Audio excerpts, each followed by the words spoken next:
Jack Nicholls, and welcome to He's going to break his 6th world title.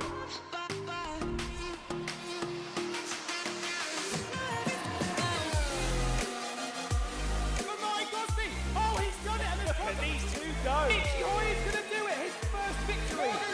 The World Championship is done. What a race it's been.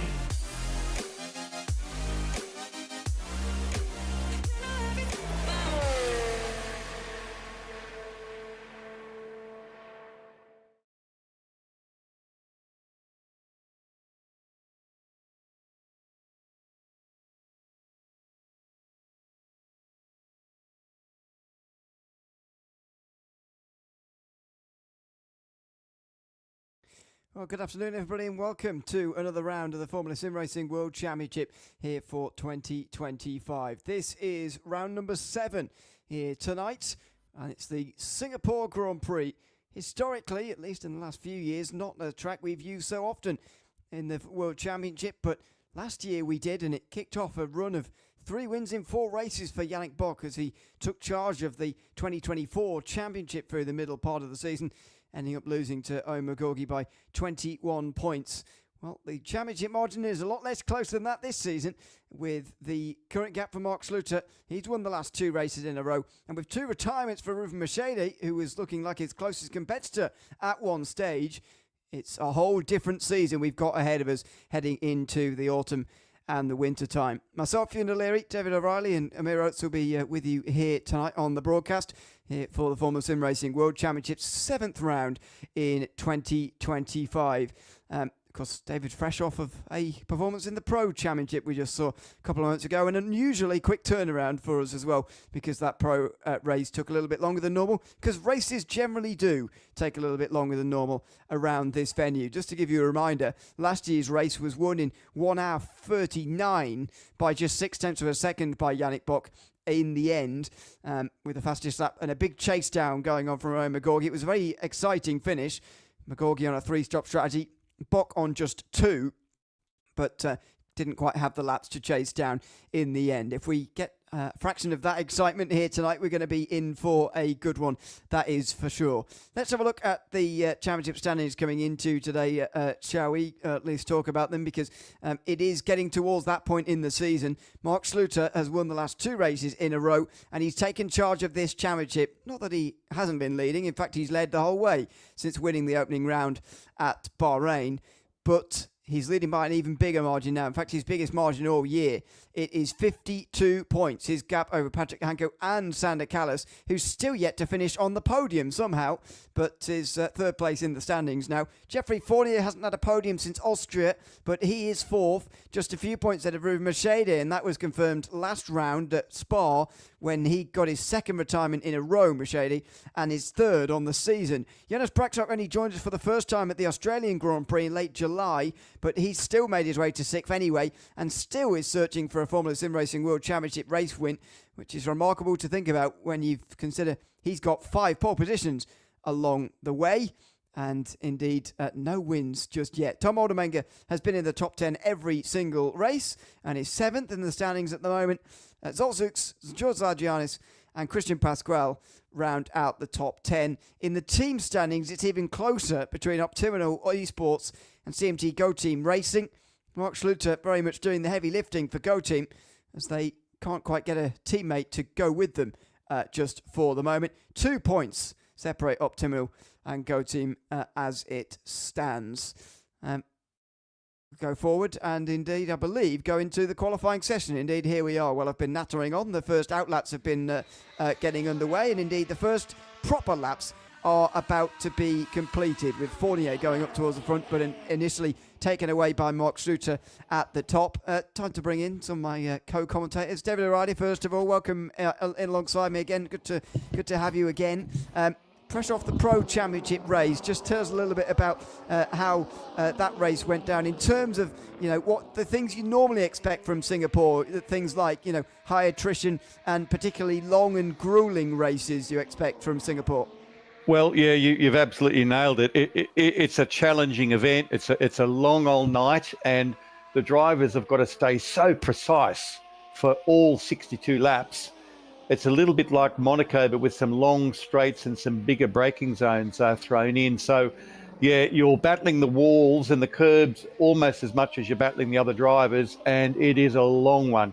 Very intense, very hard on brakes, and pretty hard on tyres, particularly the front right. So I think it's a fantastic test for these drivers tonight.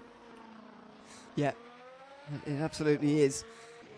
We were already faster than we were last year in qualifying. These cars are a little bit faster. And don't forget, there's no chicane anymore through what used to be 16, 17, 18, 19. Now there's only 19 corners on the circuit.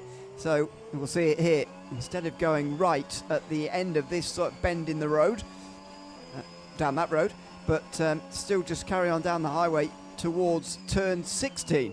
To be honest with you, I'm gobsmacked that it took them nearly 20 years to decide that was a better idea. But anyway, that's just me. It keeps the speed a little bit higher, and it actually provides another decent overtaking chance at turn 16. Not a glaring one, but it's not bad.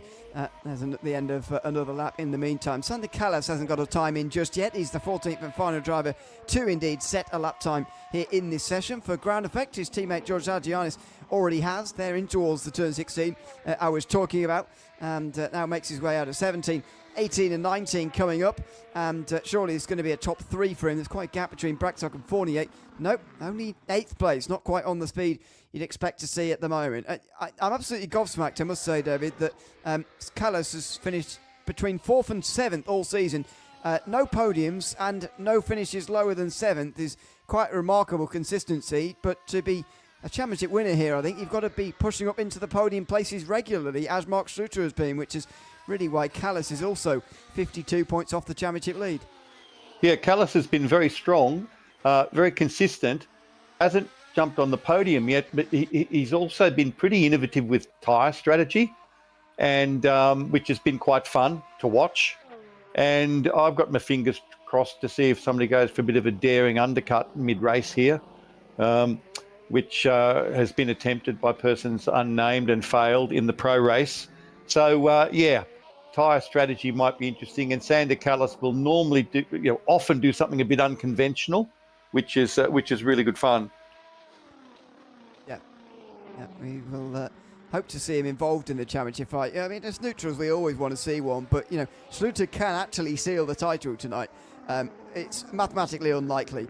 Hanko only needs a top 13 to actually keep it alive, no matter whether Schluter wins tonight or not. But we're already at that stage of the season, if you can believe it, after just 6 rounds where we are thinking about that. It's hard to argue about Schluter's pace, though, or argue with it.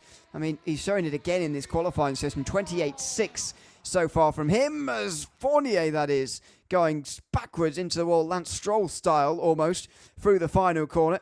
And there's one of the things you expect to see from Singapore. It certainly bites, and it has done there out of the final corner. And a huge contrast from the last round as well, Ewan. I mean, Spa, everybody knows like the back of their hand. Sector 2 in Spa is pretty challenging, and Sector 1 and Sector 3 are very straightforward relatively. And this is a massive contrast. So for the drivers to come away from Spa and arrive here, they've really got to work hard on the important skills to survive the 62 laps and to do well. Yeah, it is going to be so much about survival over over 62 laps around here. The distance, obviously the same across all the rounds, but this will be one of the longer ones, one of the more grueling ones. You're constantly twisting and turning here. That's one of the track changes that we've seen throughout this circuit as well. It's not just about the missing final chicane, but it's easy to forget that when this circuit was originally into the Formula 1 calendar back in 2008, so I think I said 2007 earlier now, but 2008, there was the famous Singapore Sling, which is what it's still called down at Turn 10, although it's by no means as unique as what it once was.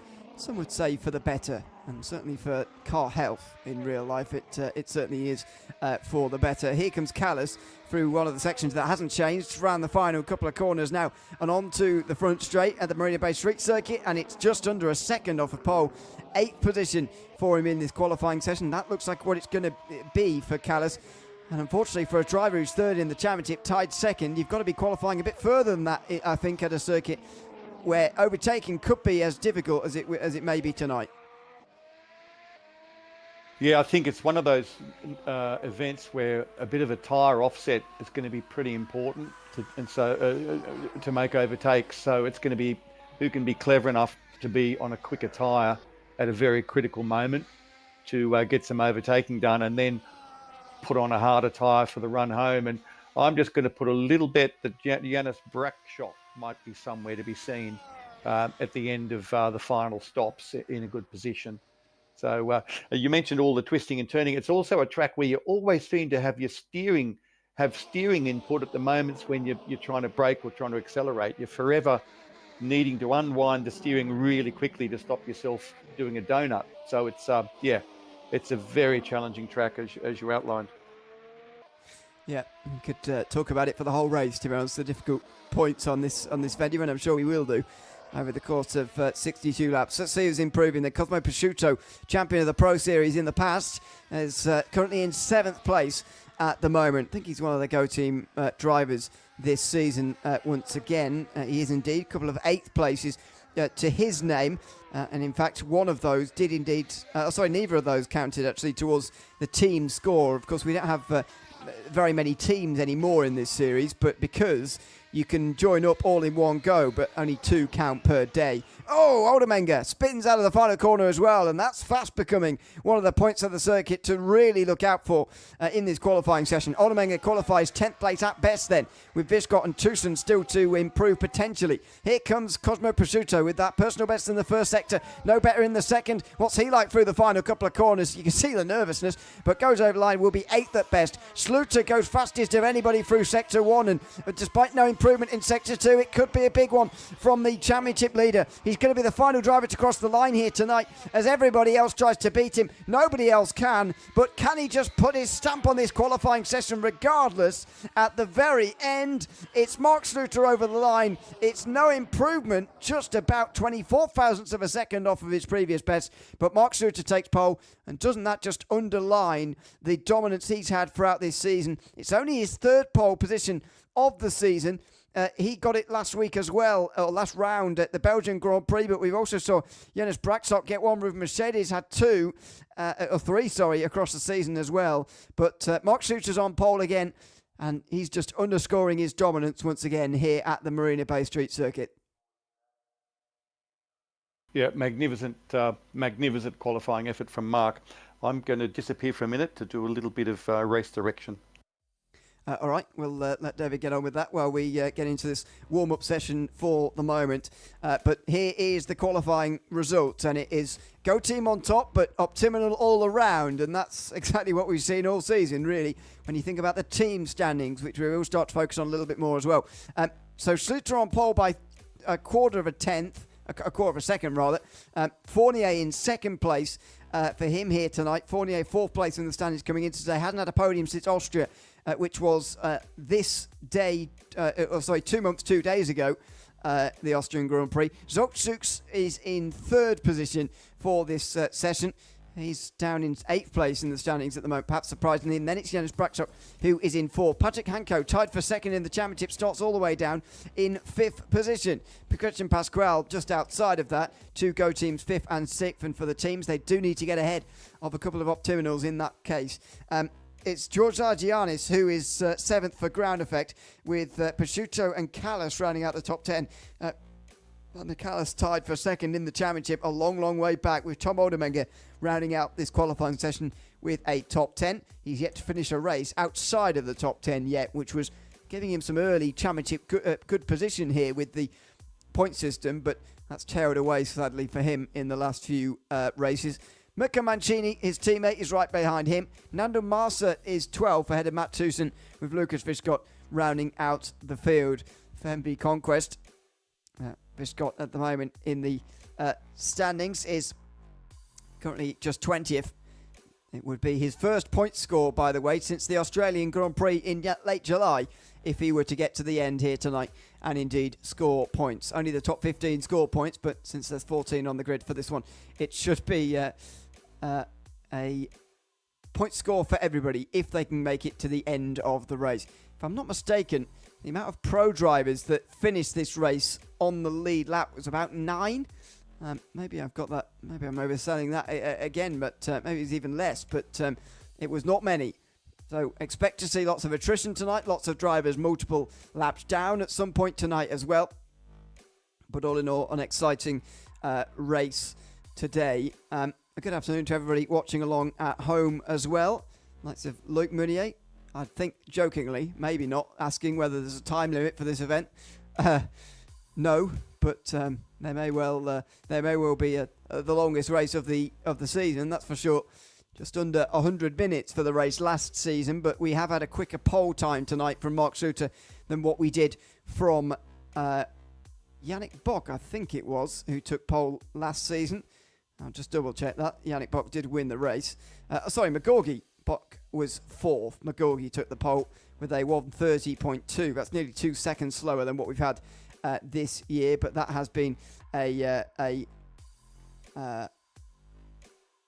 theme throughout this season, that's for sure. Well, we're just waiting for the race. We'll be back in a very short moment with the Singapore Grand Prix here from the Formula SimRacing World Championship. But for now, we'll step away for some ads and we'll be back on the other side with the start of the Singapore Grand Prix. The Sim Racers Performance Guide, your guide to race setup, strategy, driver performance. Dive in deep, learn about suspension, aero, braking, drivetrain, with a 77-page manual packed full of hours of video tutorials as well. Learn how to fully engineer your setup and get more from your sim. Written and tested by real-world racing drivers, proven in Formula Sim Racing and VEC. Understand and optimize it all with the Sim Racers Performance Guide. Quote FSR for a 20% discount off the normal €10 price.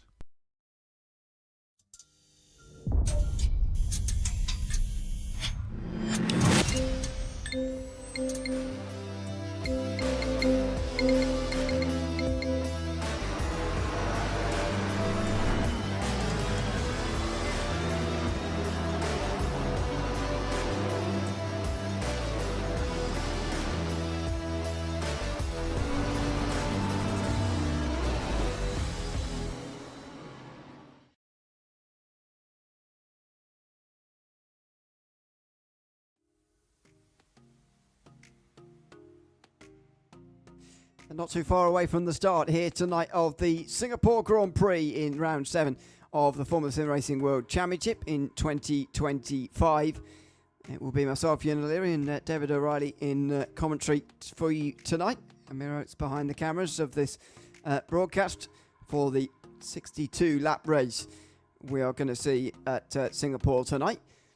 The grid is just being sorted by David, so once he's back again and the grid is sorted, we'll be going to the race. But it is, as I mentioned before, not a circuit that has been used too often in the history of the Formula SimRacing World Championship. Well, I'll say in the history, certainly not in the recent history.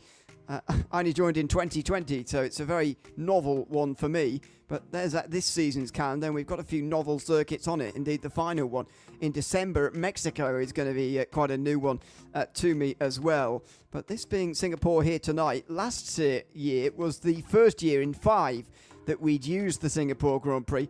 But as I say, longer watchers of the Formula SimRacing World Championship back to when this season was, at maximum 16, 18 races long, our longest seasons. Most recently in 2010 was our longest most recent season. From 2015 to 2019, we'd used this circuit every single year, the Singapore Grand Prix. So if you've been around for 10 years or more, then you will know that Singapore is no stranger actually to the Formula SimRacing World Championship. In fact, it's been used in the last 10 years more often than not. But in 5 of those years in a row, it was not. And it hasn't appeared for 1 year and then gone off again. It's rather been here or not for multiple years in a row. So I wonder whether this is the start of another long run as well of Singapore races in the Formula Sim Racing World Championship here, 24 and 25 now we've had. But as I mentioned, next week is the US Grand Prix. No, not next week, sorry. Next round, I should say. It's in 3 weeks on the 2nd of November. That is the next round of the Formula Sim Racing World Championship in 2025. That's when we'll be back at Circuit of the Americas again. Just the one US round for us in the Formula Sim Racing World Championship in 2025, unlike the Formula 1 Championship in the real world. Just the one will do for us here, just fine. Japan will be our penultimate round. Suzuka, of course, and then Mexico to round out the season. As I say, less well used in recent years, the Mexican Grand Prix circuit. Try and find whether it ever has been indeed as well, but certainly not one that's used so often. It's been Interlagos very, very regularly, championship finale in the history of this championship, and some would say rightly so as well, but always like going to a new circuit as well. So we look forward to that at the middle of December when this season finally draws to a close. Only started, of course, in early June, so that's still been a 6-month season. Just a little bit later on in the year than what we've been used to in years gone past, and that kicks off here again, of course, at Singapore after missing the entire of August. It's been a month and a half away or so from the sort of bi-weekly races, effectively, we've been having, or at least once every 3 weeks races we've been having in 2025 so far, but that comes to an end, and the break is over, very much so, at this venue here tonight. Here is the vision from the circuit, and we're off on our formation lap. So let's have a look at the starting grid ready for the 2025 Formula Sim Racing World Championship Singapore Grand Prix. At the front of the field, it is Mark Sluter who takes the pole position at the head of this field. And following on behind him, 3 Optiminals in a row. Jeffrey Fournier, Zoltsuks and Jonas Braksok, all on the first 2 rows. And then a couple more Go teams. An all Go team row 3 with Patrick Hanko and Christian Pasquale. George Argiani is 7th at the Cosmo Prosciutto with Sander Callas in 9th place. Tom Oldomengo rounds out the top 10 with Mirko Mancini, Nano Mas, Matt Tucson and Lucas Fishgott rounding out the 24-car field. We won't take too much or read too much into the tyre compounds just yet until the race starts. Sometimes it flips when we get underway, but we will leave that until we are actually underway. But David O'Reilly has rejoined me, myself, Ewan O'Leary. Keys for the race here at the beginning of this one, David, as we let the rest of the grid scroll through. I guess it's got to be survival, hasn't it? Even for those top guys like Mark Schluter, who's taken the pole position here tonight. Yeah, 100%, and particularly over the first 5 laps, because when the tyres aren't in fully and you're carrying, they must be carrying at least 125 or 130 litres of fuel. So heavy cars, tyres that aren't fully in, brakes that are probably well warmed up, but balance still questionable. So, yeah, surviving's important, and unless you keep the car in one piece, you're not going to compete for the win. So it's going to be very interesting to see the guys measure out risk versus reward over the opening laps. Yeah, very much so. Excited to see how much risk they take. I mean, the amount of Optiminals behind Schluter must worry him a little bit, because it's not, it's not his main championship rival directly behind him, Jeffrey Fournier. In fact, the best Optimal driver is Fournier in the championship. However, he is 4th, and at the moment nearly 60 points, 58 behind Mark Sluter, but they're going to be going for him early here, and they're going to be going for the team's championship as well, of which they would gain in if the race goes through without a position change. Obviously, that is not going to happen, but just a thought as the drivers now pull onto the grid itself on the front straight here, ready for that famous run down in towards turn 1. Made famous, of course, plenty of famous starts here at the Singapore Grand Prix in the real world in its time.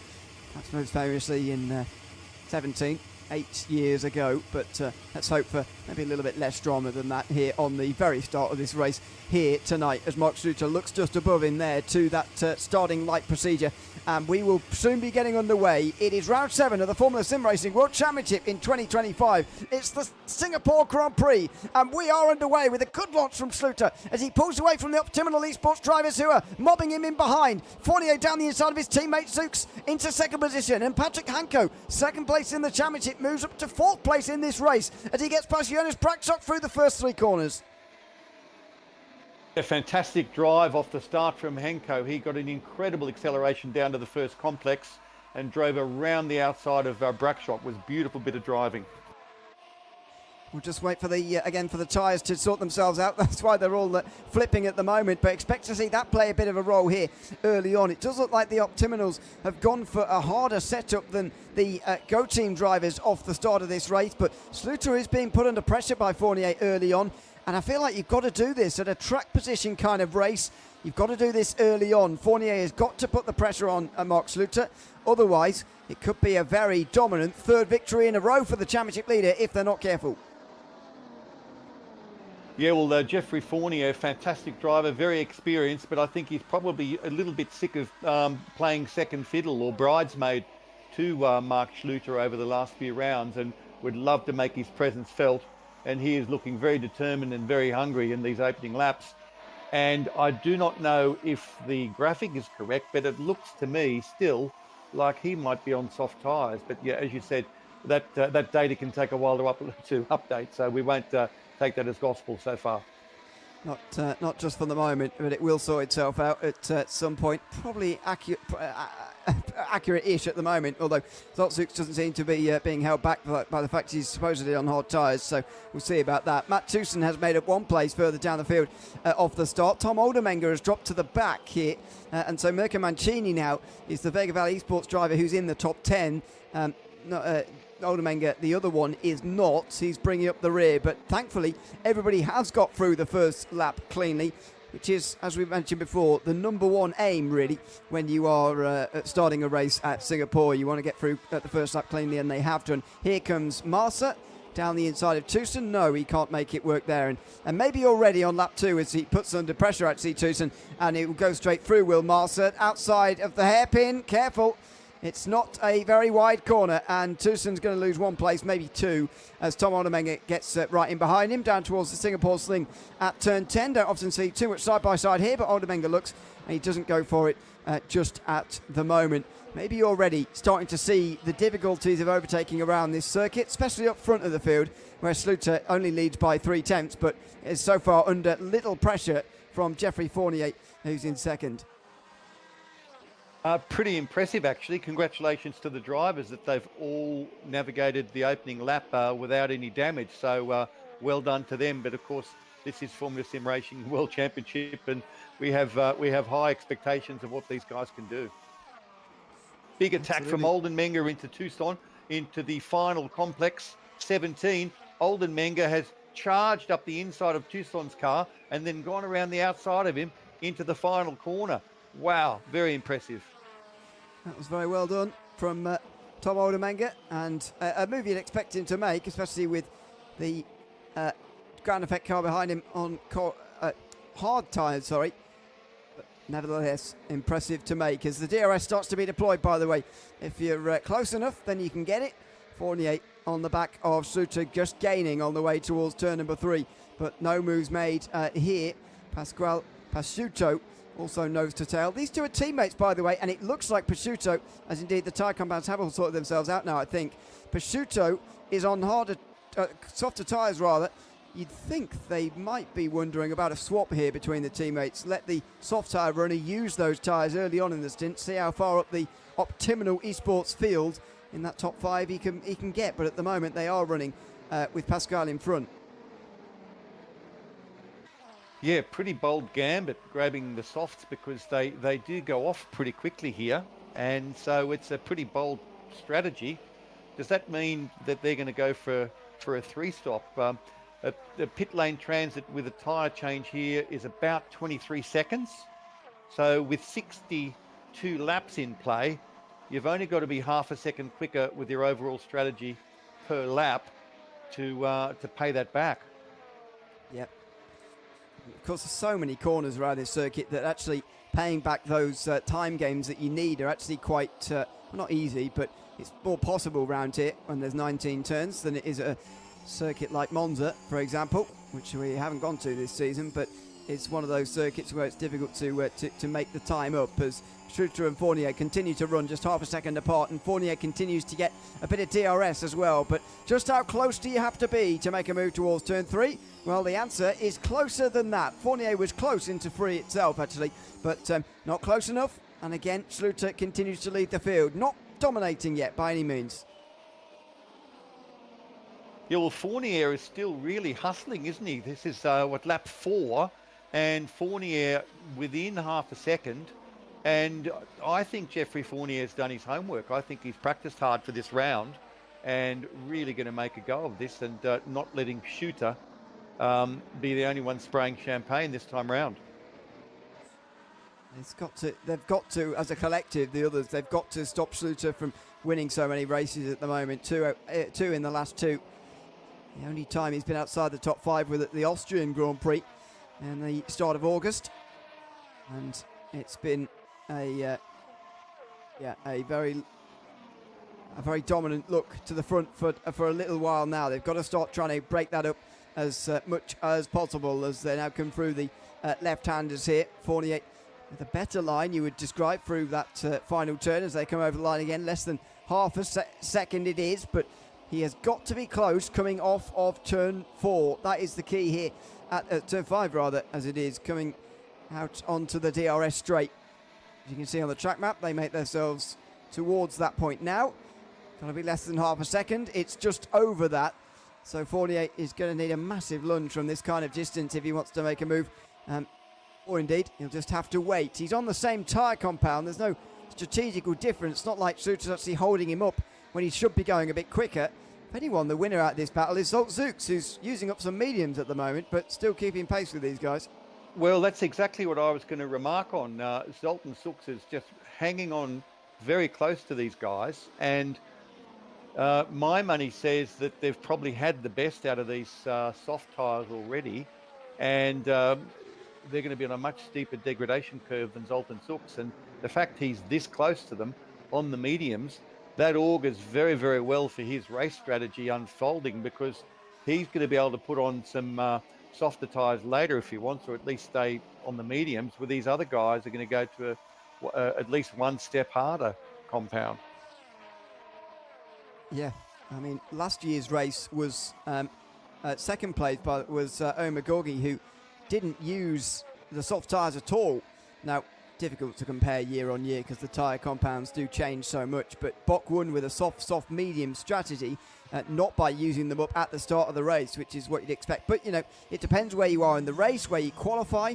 Bock had to make up some positions early on because he qualified 5th, for example. If Schluter's going to win this race, he doesn't have to make any overtakes. Now, he might be overtaken at some point and have to re-overtake, but at the moment doesn't have to make any overtakes. So it's a different ball game completely year on year, difficult to compare, but interesting to look at nevertheless, as this front group of 5 continue to run. Braxock also in here with the mediums. It's 3 Optiminals and 2 Go teams at the moment in this front group of 5. Pasquale and Prosciutto still just getting trailed off the back of these guys now, and still haven't reversed their positions in order of tyre compound quite, so they clearly believe that it's not worth doing at the moment.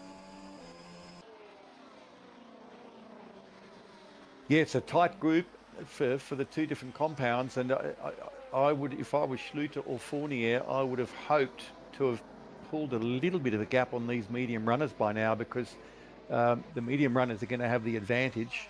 And yeah, let's see how many laps they can get out of the softs. I mean, you can certainly do 14 to 16 laps on them. So let's see what these guys do, because they're the kings of tyre management, and that's one of the incredible high fidelity parts of rFactor 2 that we still use here, because nothing else is deeper, nothing else is more high fidelity than rFactor 2 when it comes to open wheeler racing. And you manage your tyres just like you do in real life. So that part of it is where you sort the sheep from the goats. Yeah. It's always fascinating, these races, even when, you know, we don't have side-by-side racing at the moment.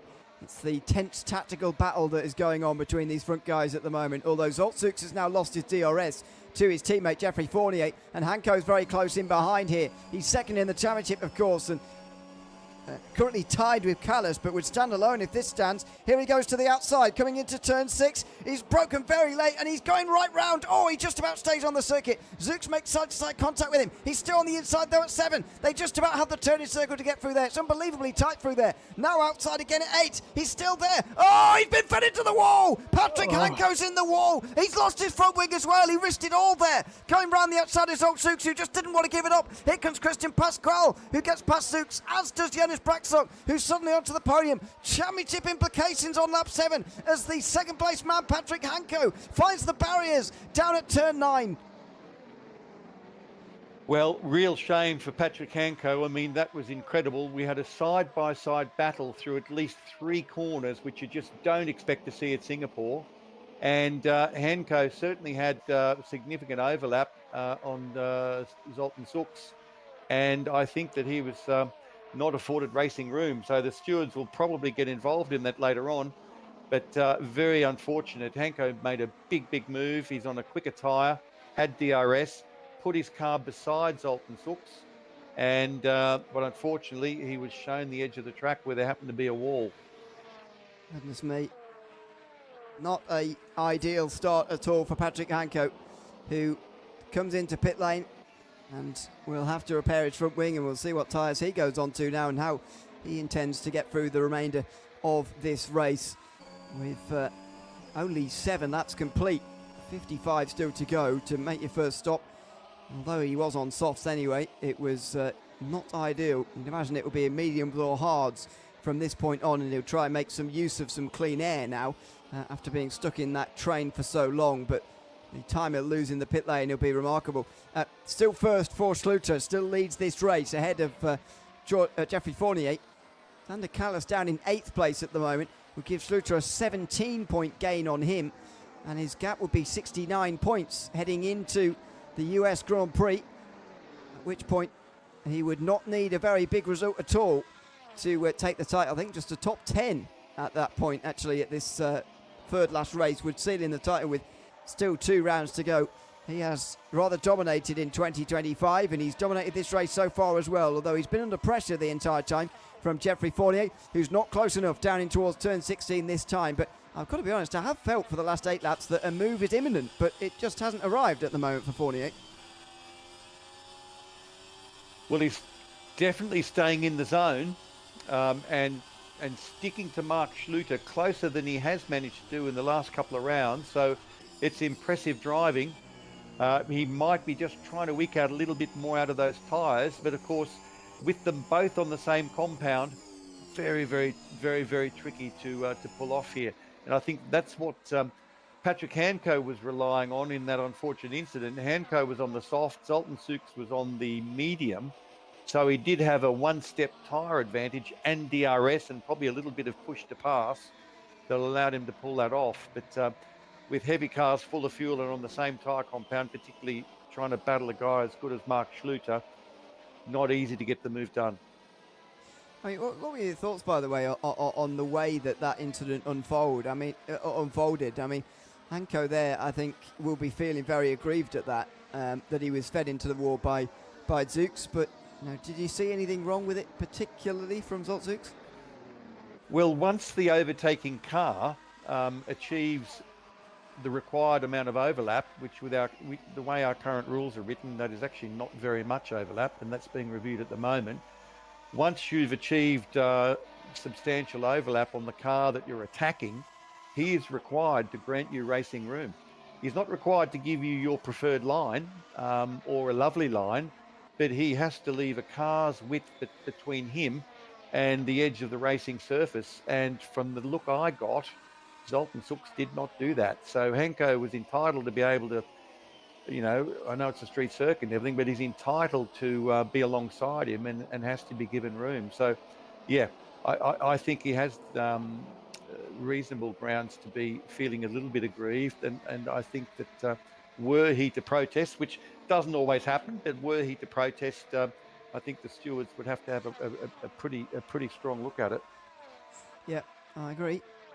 As we see the first retirement, by the way, for Lucas Fishcott. I mean, people will say, I guess, that, you know, he doesn't have much of an overlap. He's on the outside at a street circuit. You know, what else do you expect? But I personally really disagree with the way that the rules in real life Formula 1 are at the moment, that effectively allows you to feed someone else off the road if you want to, and you hold the inside line. I personally really disagree with that. I'd much prefer, you know, more of a rule set of what we've got here, where you are, you know, what's the word? Required, really, to give the car on the outside a little bit of room if they've got any sort of an overlap. And I don't think Zooks did that either, unfortunately. So well, as Alonso said, you always have to leave the space. But I think a really good example of what you're talking about is the move that Carlos Sainz made on Liam Lawson into turn 1 at Zandvoort, fully put the car up along the outside of Lawson, and then there just seems to be they had a bit of a rush of blood and penalised Carlos Sainz, but fortunately later on that was rescinded. But we want to go racing in such a way that if a driver gets a really good move on, manages to put the car beside you, you've got to give him some space, and then we get nice, clean racing and nice overtakes. Yeah, you're not going to promote overtaking by allowing people to run each other off the road very easily. So yeah, it's I agree. It's going to be one talked about, that's for sure. Don't forget, in this series, by the way, and we haven't seen very many penalties in recent weeks. It's been a very clean season overall in the 2025 World Championship. I have had seasons in the past where somebody's got a penalty every race, but that's not been the case this season. Only one that I can see, and we do place penalties in this series, so it doesn't especially matter how many seconds you think it is or whatever. Or indeed what kind of a gap you can stretch over those behind, as Zooks tries to regain some of those places by diving Christian Pasquale there, but can't quite do it. You lose a set amount of places. Mirko Mancini, for example, lost a top 10 as he got a 6th place penalty at at Malaysia, rather, the second round of the season. Sepang circuit. And that's how we do them in the Formula Sim Racing World Championship. So just to give you an idea, that's what will be going Zook's way if indeed the stewards decide that he has broken the rules there. And we believe that he has, but we can't really comment any further on that until after the race, obviously, when that all gets sorted out. So lap 11 completed here from Singapore, almost a fifth of the way through the race already. Laps getting rattled off very quickly, and it's Sluter and Fournier who are dominating out front. A bit more DRS for Fournier this time round, but last time he was the closest he has ever been since he's been in second position. So that's been one to keep an eye on. This is one as well, though, as Zooks looks to regain those places. Pasquale! Oh, contacted it. Zooks, who very nearly goes around this time. Pasquale has to avoid the anti-cut on the outside line and does so. He goes off the track in order to keep a place, but, well, another one to argue about. Zooks is trying to regain these places, and the animosity, you'd imagine, between Optimical drivers and Go Team drivers will be reaching an all-year high at the moment as Pasquale and Zooks do battle for 4th position after the incident that has just happened. I'm going to go back and have a look. That was close as well, into the hairpin at turn 13 between Zooks and Pasquale. It does look like Zooks is quicker, there's no doubt about that, but you've got to make the move cleanly, and that's the most difficult thing here at Singapore. Has he got a good enough run again out of 14 this time round to have a go at 16? No DRS here, of course, but you get some slipstream, and you can have a look down the inside. He does so, but he's forced up the curb by Pasquale, who just about takes enough of the apex and keeps 4th place again. Yeah, well, the one at turn 5 was minimal overlap from what I can see. And particularly with regard to what happened a couple of laps ago, it was a very minimal overlap. Yeah, well, he's still trying, as Zooks, and surely this is his best chance now as he comes out of... Oh, he's lost it! He's lost it! badly on the back straight here. There's another bit of contact. Pasquale has gotten back the right way again. Zooks goes off. Oh, and Pasuto follows off as well. Dear, oh dear, Pasuto goes off and he now has to rejoin through the escape road. He's back in 8th place now. Mancini goes past. So does Salgianis and Callas, who are up to 4th place. Oh, my word. There's a bend in the straight there anyway, and Zooks decides to pull the plug. He's our second retirement here tonight. But as you're coming through the right-hander there at turn 6, he was also ducking around the driver in front of him and lost the car in a huge manner. And that has ended in a big, big crash here on the back straight. Somehow Pasquale isn't that damaged, but Zooks is out of the race. And that was DRS open, Ewan, in that situation. And that's where he had no rear grip, and you can't suddenly change lines, flick the car around at a kink at 260 kph and not have any rear wing. Well, another one to look at a little bit later and to talk about. Prosciutto does seem to have some damage of some kind. He's coming in again. So, well, again, for the first time. So, hopefully this is not pulling him for a retirement as well, as that car does look to be a bit wounded after the incident. He pulls into the box now, and he does seem to be getting a tyre change, and whatever was wrong is going to be solved. Oh, sorry, that's Prosciutto, rather. Pasquale, I thought it was Pasquale, because he still doesn't look right, Christian Pasquale, to me. He seems to be struggling with some sort of damage. I mean, Oldermenger and Marsa are also passed now, but doesn't seem to be steering any extra on the straight, is he? It doesn't look like it to me. Something strange is going on, though. It doesn't seem like like that car is handling like it was before. Yeah, I'm just on board with him now, having a little bit of a look to try to see if any of the inputs seem a bit funky.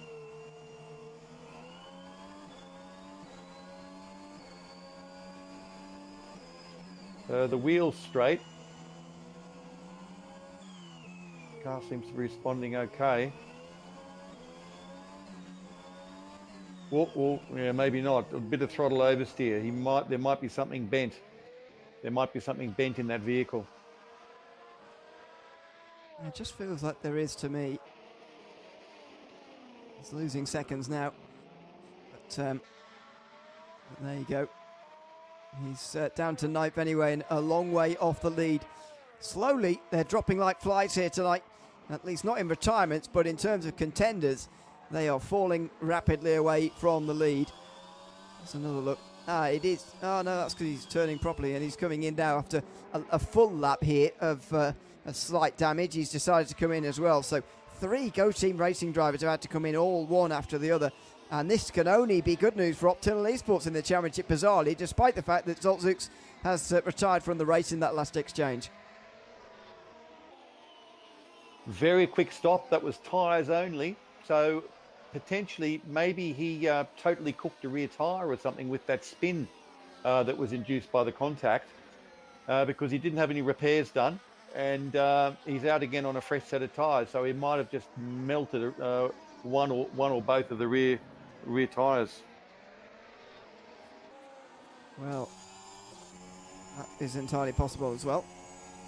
As we go on board with Jeffrey Fournier still behind Mark Schluter, and still these two, or at least now these two, are the only ones to be on the soft tyres still. I wonder whether we're seeing the red stripe tyres for the last time here tonight, as everybody goes for harder compounds that will take them deeper into this race at such a wearing and grueling Grand Prix that we're almost at a quarter of. And you talked a little bit about undercuts earlier on, David. This one is fraught with risk for Jeffrey Fournier if he wants to, but surely it's got to be tempting as he's struggling to pass Schluter on the circuit. Think, well, I'll dive in pit lane and try and overtake him that way then, but as I say, fraught with risk. Well, particularly if he's going to a harder compound, because the tyres aren't heated to 100 degrees like they used to be. As in real life Formula One, I think they're heated to about 60 degrees. So putting on a set of hards and doing an outlap is not a very quick exercise, and he may have more in mind looking after his softs, and when Schluter switches to a harder compound, he then uses some push to pass and tries to put in a quick lap and maybe even go for an overcut. But saying that word on a pair of 16, on a set of 16 lap softs also seems to be a bit contradictory. There's still a lot of intrigue in this race at the moment, a lot of tension as well, but not too many clear answers at the moment. Top 9 still yet to come in, but Toussaint's on those hard tyres and dropping a long way off the field. We've actually got another retirement for Prosciutto. He was off through 1 and 2 there, and I wonder whether he just pulled the plug here tonight on his race.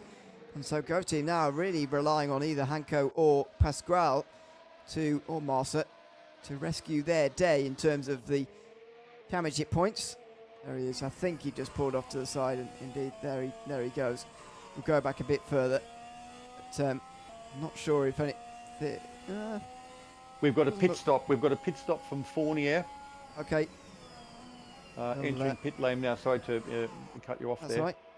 It's all right. It's important for this race. Jeffrey Fournier coming in, and we'll have a look at that as we go back to live pictures here in a moment. This is Zooks after that incident, by the way, how he retired. We haven't actually seen on board from this point of view how it happened, but we saw it at the time.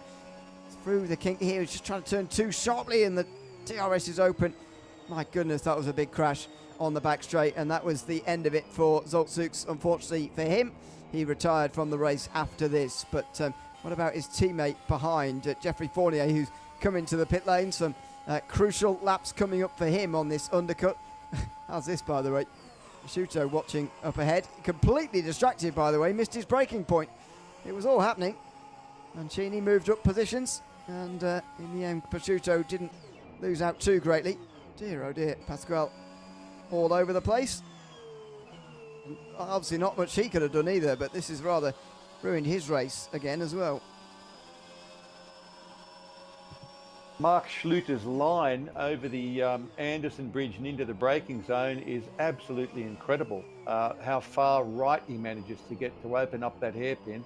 It's quite incredible there, because if you've got any steering lock on, the right front, of course, locks up. I'm with Mark Schluter now and watching. No, Mark Schluter has gone around again on the softs. What an incredible stint he's doing on the softs here. 18 laps in. And he's pulling away from Janis Brakshock. Oh, Janis Brakshock is pitting now, by the way. Just jumped on board and saw him pulling into pit lane. He's done a stint on the medium. I'll let you know what tyres he puts on. So, big pit stops happening further behind, but we can gauge a little bit of what Fournier's been doing, where Brakshock comes out here as Oldermanger's coming down the straight. Fournier's obviously going to be ahead, but the seconds is what I'm interested in here. Out of the pit lane, he is just in front of Oldermanger, but that's to be expected. He is just over a second behind Fournier, though. I wonder whether Jeffrey Fournier is going to be the net race leader here, because Schluter has carried on for a second lap here, past what Fournier has done on this opening stint of the race. Schluter's really opened the taps on lap 17, the previous lap. He did his fastest lap of the race with a 34.2. So it looks like Schluter kept a little bit in hand, and he is trying to block this undercut, or do, if you like, let's call it a mini overcut, because he was already in the lead. Schluter is really going quickly on a set of 18 lap old soft tyres. Perhaps this will be his pit stop now. Bold entry into turn 17. Yeah, I think he's really using up these tyres. And he's going around again. Wow. I mean, at this point, you start to see so many laps done in a row. You wonder, are we seeing the start of a different strategy here in terms of how many stops we're even going to see tonight? Because Fournier just put the mediums on after, 15 laps of a first stint. You wonder how long he's going to go on for, and I'm just beginning to wonder whether Schluter is doing one of those races that may include one less pit stop than Jeffrey Fournier tonight. Well, certainly if he can get this many laps out of a set of softs, he can do a two-stop using mediums twice and softs once. So a soft, medium, and which is probably quicker than using a set of hards, because for my money, the medium tyre is about 0.8 of a second faster than the hards. But he's being a bit of a tyre whisperer, which is interesting, because we've seen his speed before, and his understanding of the tyre life and tyre strategy is very good. And in fact, by knowing that back in Spa, when Janis Brakshock did a soft tyre stint to undercut him. He stuck to the plan, put it on mediums, and just knowing, he said, we've done the testing, we've done the work. We knew that the soft wasn't the tyre to have for that final stint, and sure enough, managed to get the win.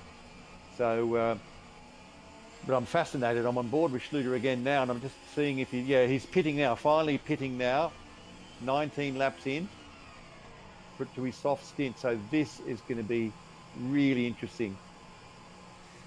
It's always fascinating strategy in Formula Sim Racing World Championship events. And although I do think Fournier is going to be in front of Schluter actually as he comes out here, but what is the extent of the gap going to be, and what is the outlook of the rest of this race going to look like? Ground Effect are going to have a 1-2 here, by the way, as Argianis and Callas carry on. They've put the hards on to begin with, and that says Schluter on softs. And initially we knew that he was going to lose the position, but just watch for those tyres flipping if indeed they do. Has Schluter gone so far, sort of carrying on from what you were saying earlier, David, about soft, medium, medium? Is he even doing a soft, medium if he's whispering the tyres this well? We don't know that Fournier isn't doing it yet, but we know that he's on the mediums for this middle stint, and he has undercut him by just over 2 seconds.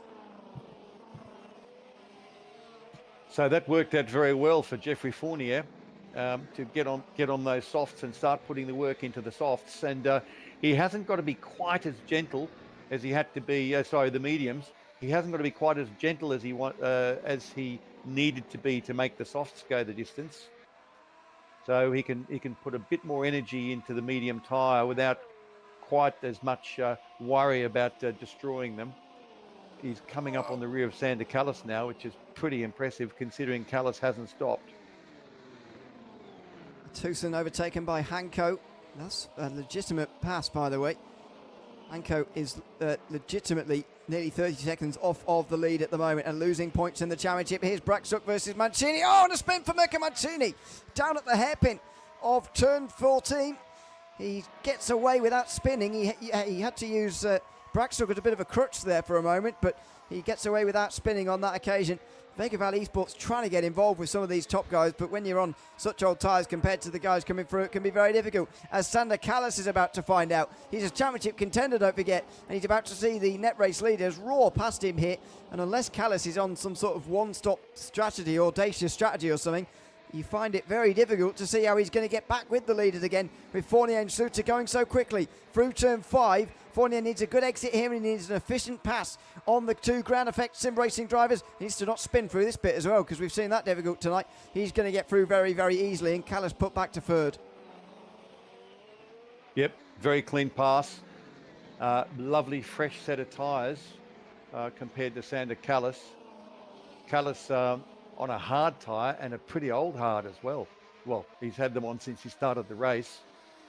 Sander has done this before, and it's worked out fairly well for him, that he's taken the medicine early in the race on the hard compound, and then had a lot of fun on a softer compound later on. This is Argianis looking back at Jeffrey Fournier as well, as we move over 1/3 distance in this race here tonight. The skyscrapers in the background under the lights here at Singapore, the original night race in the Formula 1 calendar anyway. Fournier is going to just draft on past George Argianis for the lead. So another new leader, and this time Jeffrey Fournier leads on the racetrack. We've had Mark Schluter and George Argianis, maybe one or two others in the middle of that, and now we've got Jeffrey Fournier as well. Mark Schluter doing his absolute best to try and get through the traffic just as efficiently. Gets past Sander Callas now and is into the top 3 as well.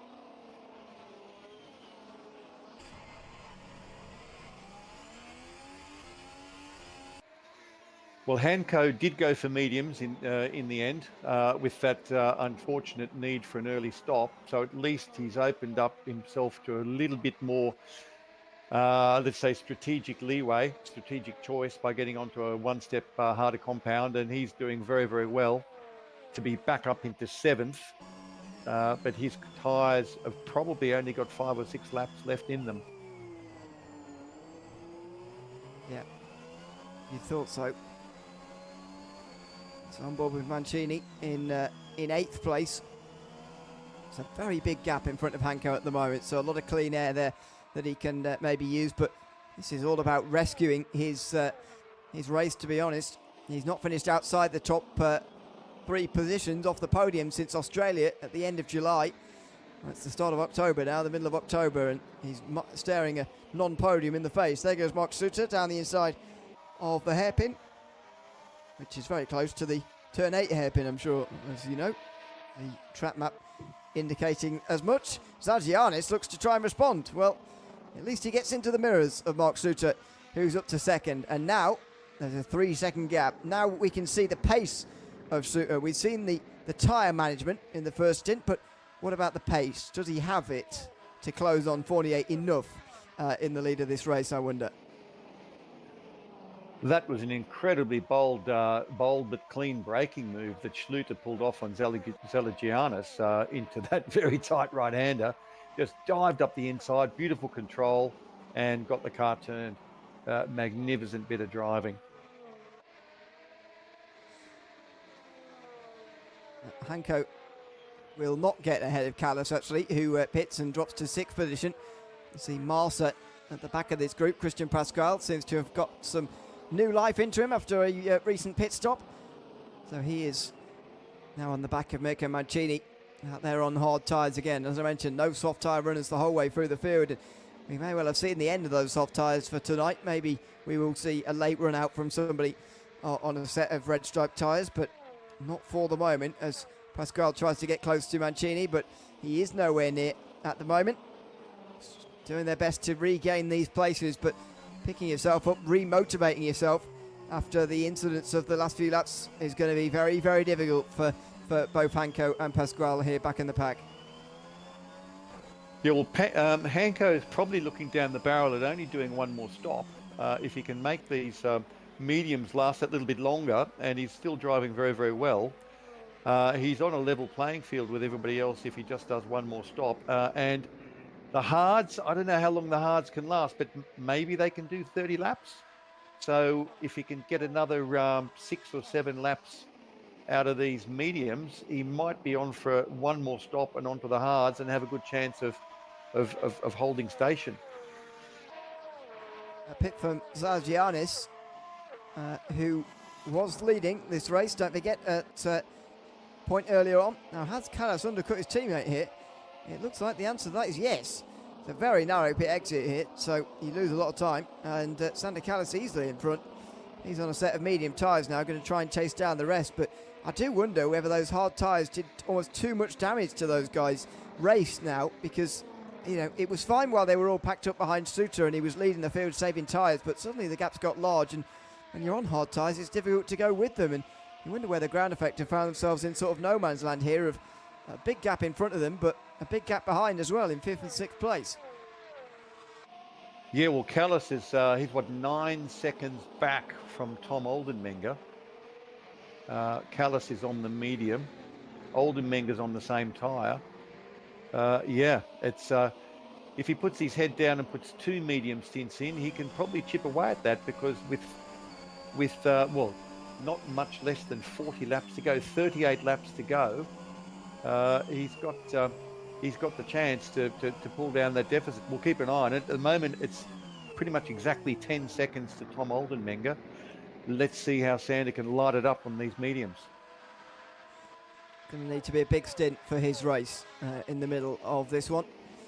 Almost at half distance now, as we continue to focus on the battle between Hanko, Mancini, Pasquale and Marsa, all in one line at the moment, past the location of a previous chicane at this venue.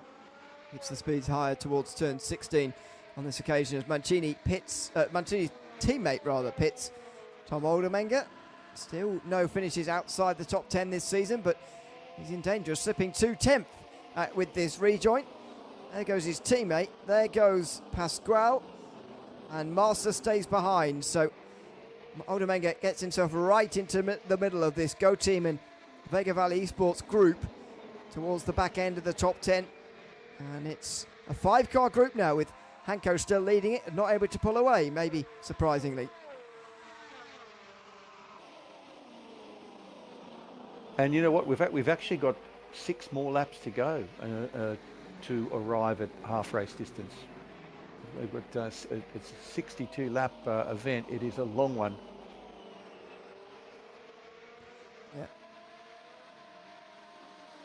It's going to be the longest race of the season, that is for sure. 31 laps will reach halfway, and the gap 2.5 seconds out front for Geoffrey Fournier. He's losing a bit of time, but it's not too bad, especially considering Sluter's slightly fresher tyres than what he's got. It won't make a huge difference, but you'd think it'd make a bit with those two guys running so close together in terms of lap speed beforehand anyway. They're a long, long way in front of these guys, who are the battle in the field, really. The 5 drivers. But they seem to have reached somewhat of a stalemate. Remains to be seen who can sort of break out of that in the next few laps. Yeah, well, what it often gets very interesting, very, very late in a stint, as the car balance changes and we see who's got a little bit in hand, who's perhaps done the pace but also maintained their tyres in good condition, and the pendulum can swing away a little bit from people. But Fournier, this is probably his most convincing drive that I've seen from him this season, where he's looking very much in the hunt for potentially the top step of the podium if all goes well. Yeah, well, look down the inside from Mancini in towards turn 7 that time, but no chance of a move on Hanko. He continues to plug away. He's the only driver in this group on hard tyres, if we're to believe the graphics. It looks like it has all normalised now. So mostly medium tyre runners all round, with Zargianis and Mancini the only exceptions on the hards. I think we can deduce from that, and well, we've already spoken, you've already touched on it, the fact that this being the case. Oh, that's a big slide from Hanko. You wonder whether Mancini might be able to take advantage of that, but he gets a bit of a slide of his own coming out of the hairpin. Now we'll have a look down the inside, but no. Pasquale also not too far away. It looks like that mistake is going to go unpunished from Patrick Hanko, but the medium has got to be the best of the race tyres when you sort of even it out, hasn't it? It's soft tyres a little bit too wearing, and the hard tyres a bit too slow. It seems the medium's a nice balance of those two. Yeah, and as we see Hanko now entering the pit lane, because of course he's done, I think, 21 laps on that set of mediums, because he was forced to pit after the contact earlier on with Zoltan Sux. So Mirko Mancini definitely having the tyre age advantage, even though he was suffering one step slower compound. So Hanko's got to come out now. Let's see, Hanko would potentially try to run it to home now on one set of tyres. I'll see what he comes out on. So rejoining in 10th, which is not a bad situation to be in, considering what occurred to him earlier in the race. And he's now got quite a few laps to try to get a bit done. No, you know, he can't afford, you know, as I say, considering what's happened, it's not bad to be in the top 10, but when you look at the championship, he can't really afford to be losing points on this level to the likes of Mark Sluter. Even if Sluter finishes in second, and there's no reason to suggest that he can't finish first yet, but even if it's second, he gained 15 points on the driver who finishes in 10th at the moment is Hanko. And when you're already 52 behind, or whatever it is, you can't afford to do that. Yeah, 52 it is. Can't afford to be losing another 15, because you've got to remember, after the next race at the US Grand Prix, you've got to be within 50 points of the championship leader.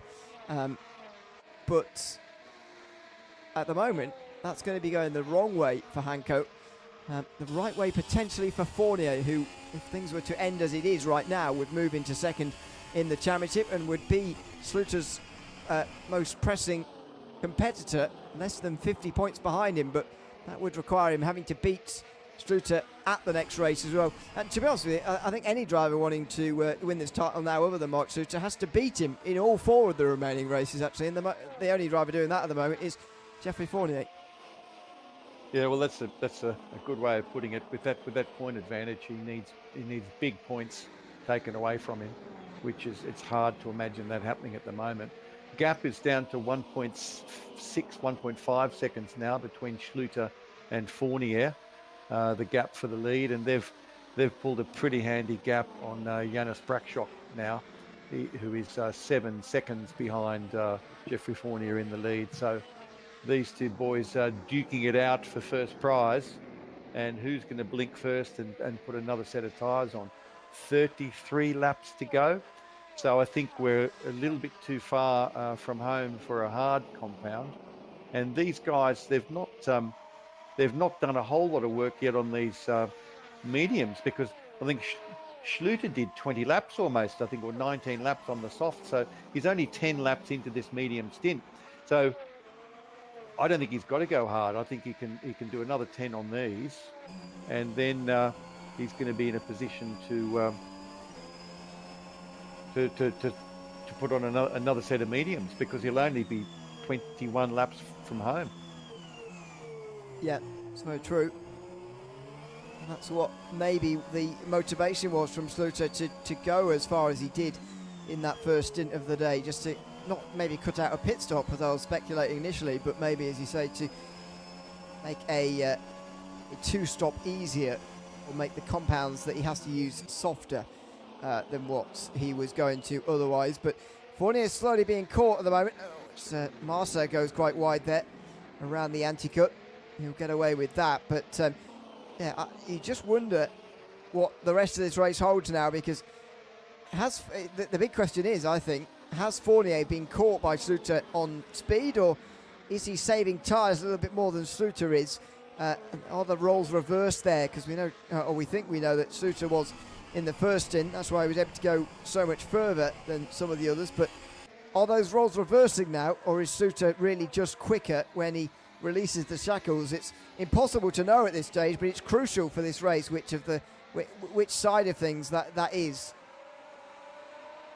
Yeah, well, the other side of it, of course, is Fournier was often within only half a second of Schluter for the entire first stint.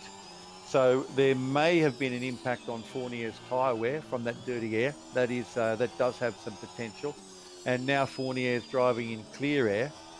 And yeah, Schluter went a bit longer. Perhaps that gave him a tiny bit of an upper hand in terms of the freshness of his tyres for the remaining two stints. But I don't know if he's done himself any favours by sacrificing track position, because if, as we suspect, they both go onto mediums for the run home, they're on an even fight on equal rubber for the run home with equal fuel levels. And so, as we know, it's hard to overtake when that's the case. So it might be down to which one of them has saved most of their push to pass.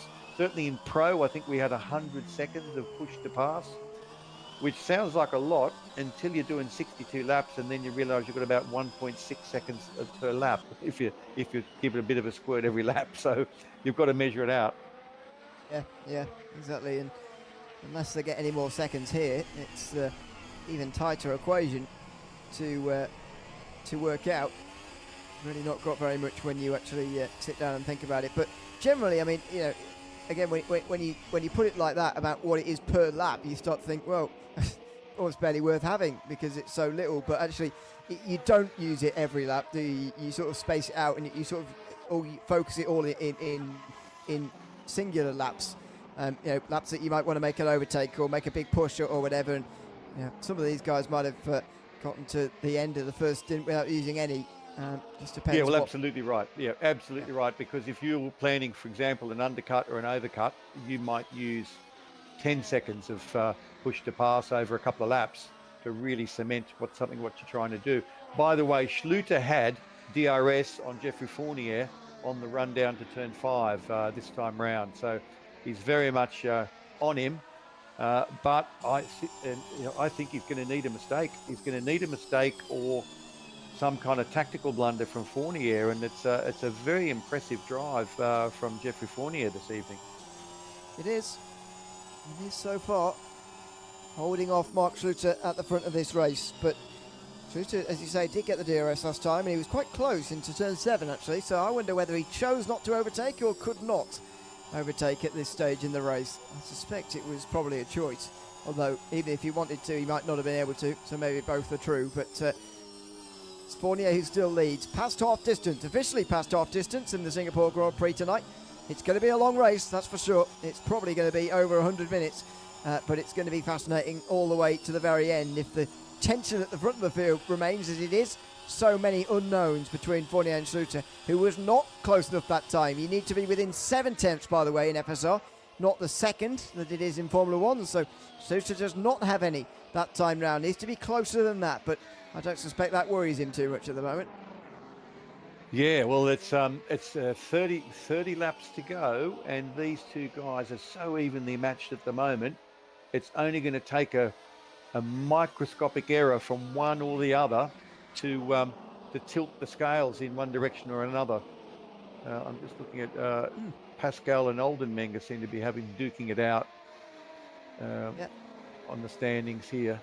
That's Tom Oldenmenger trying to pass Pascal for 7th, and he has done right round the outside of turn 5, although that could be overturned very quickly. Careful doing that through the kink. We've already seen that go wrong. Doesn't Pascal know that? He's on the outside into turn 7. Has he got the room there? On the outside, it doesn't look like it. No, he has to go around the other side of the anti-cut. Oldenmenger then on the outside this time. No, this is where Hanko finds himself on the outside of turn 9. Oh, that's close again. And on that occasion, Pascal dropped out of it. And here comes Master on his teammate. He's going to back out of that as well. But Pascal decided not to run around the outside there because he knew he'd be fed into the wall.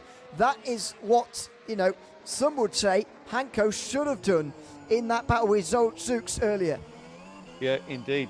Some people would have that view. That was an incredible fight through that complex and quite uncanny the way it happened. Oldenmenger pulled off an incredible move into turn 3 or 4, the high-speed right-hander onto the straight, round the outside of Pascal. But of course, Pascal had DRS as a result and was able to come back at him.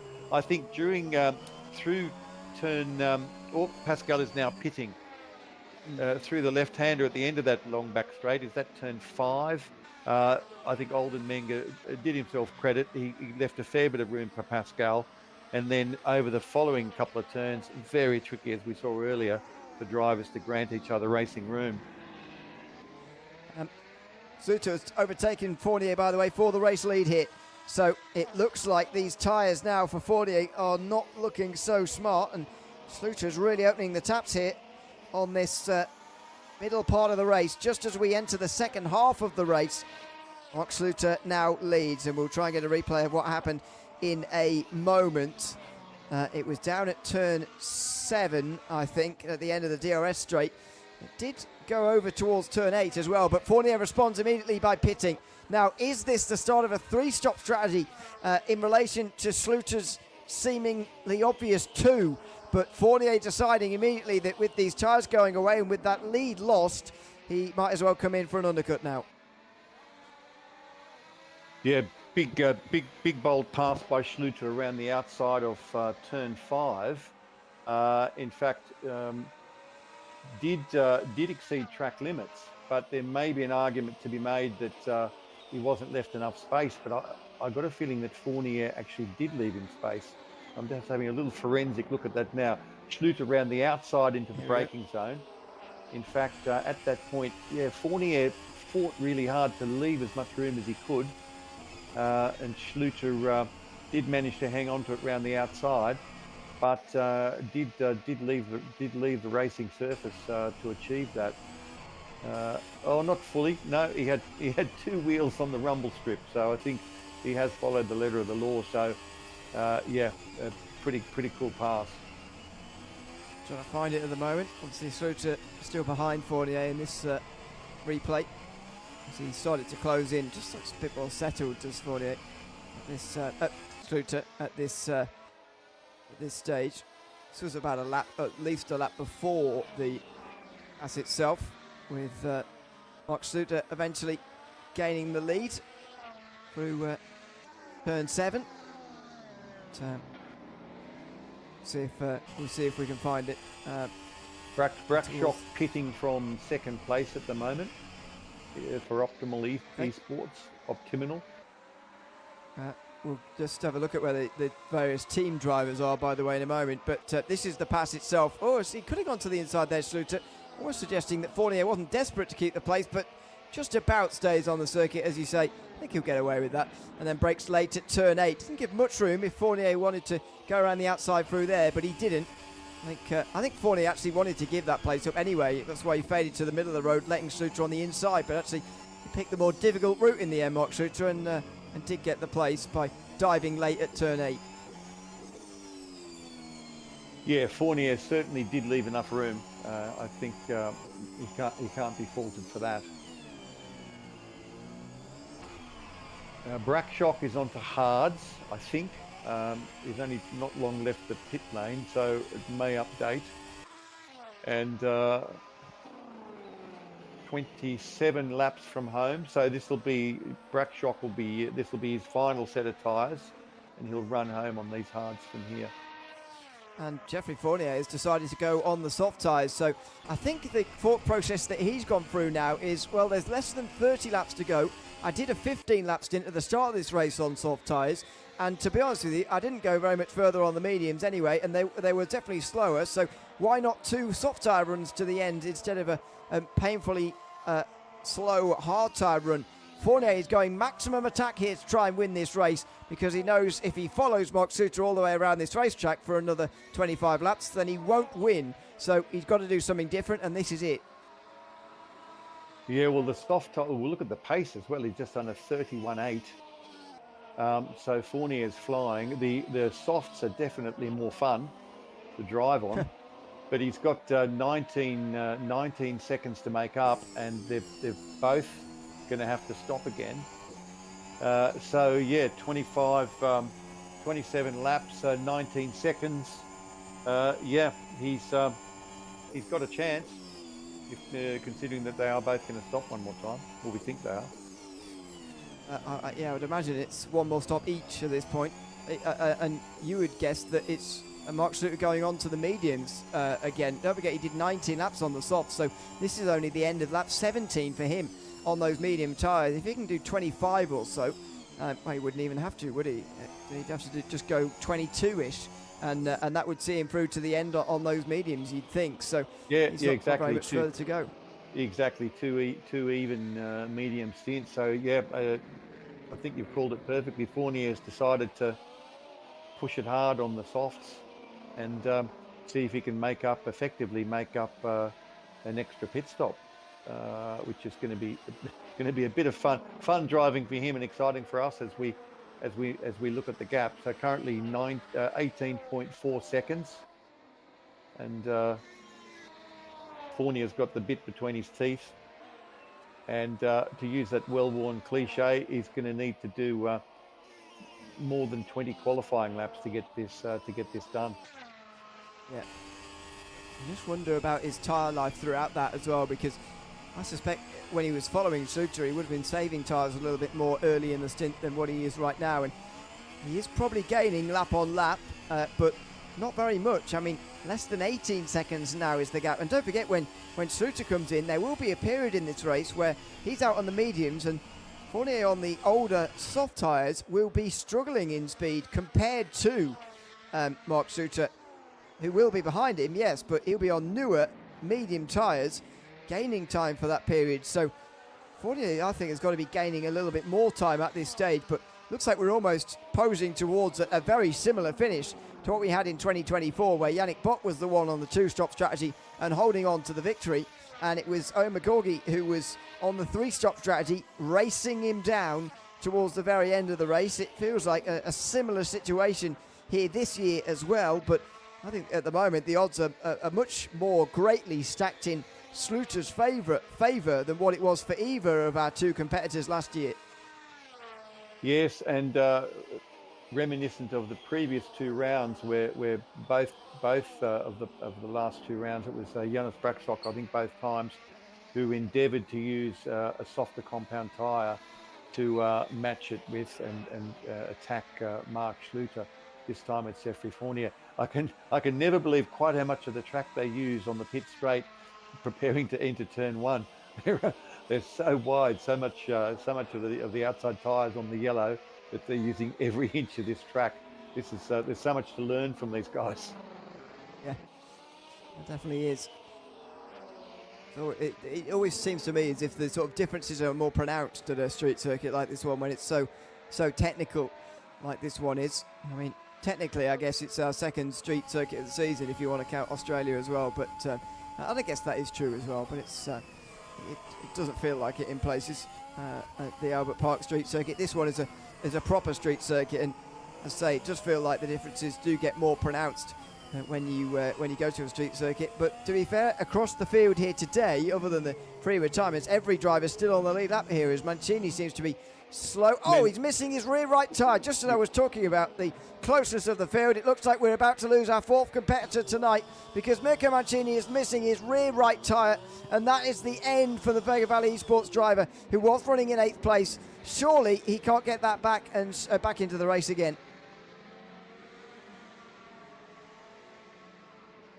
Yeah, I've just gone back on board to watch the replay of that, and it did just look like a very strange driver error. It looked like throttle oversteer, exit to turn 1. And Mirko is a very good driver, very experienced driver. I'm not sure why he would have punched the throttle at that delicate part of the circuit. And maybe he had some sort of equipment failure. I'm just having another look now, and I'm going to look at his telemetry as I watch him go round.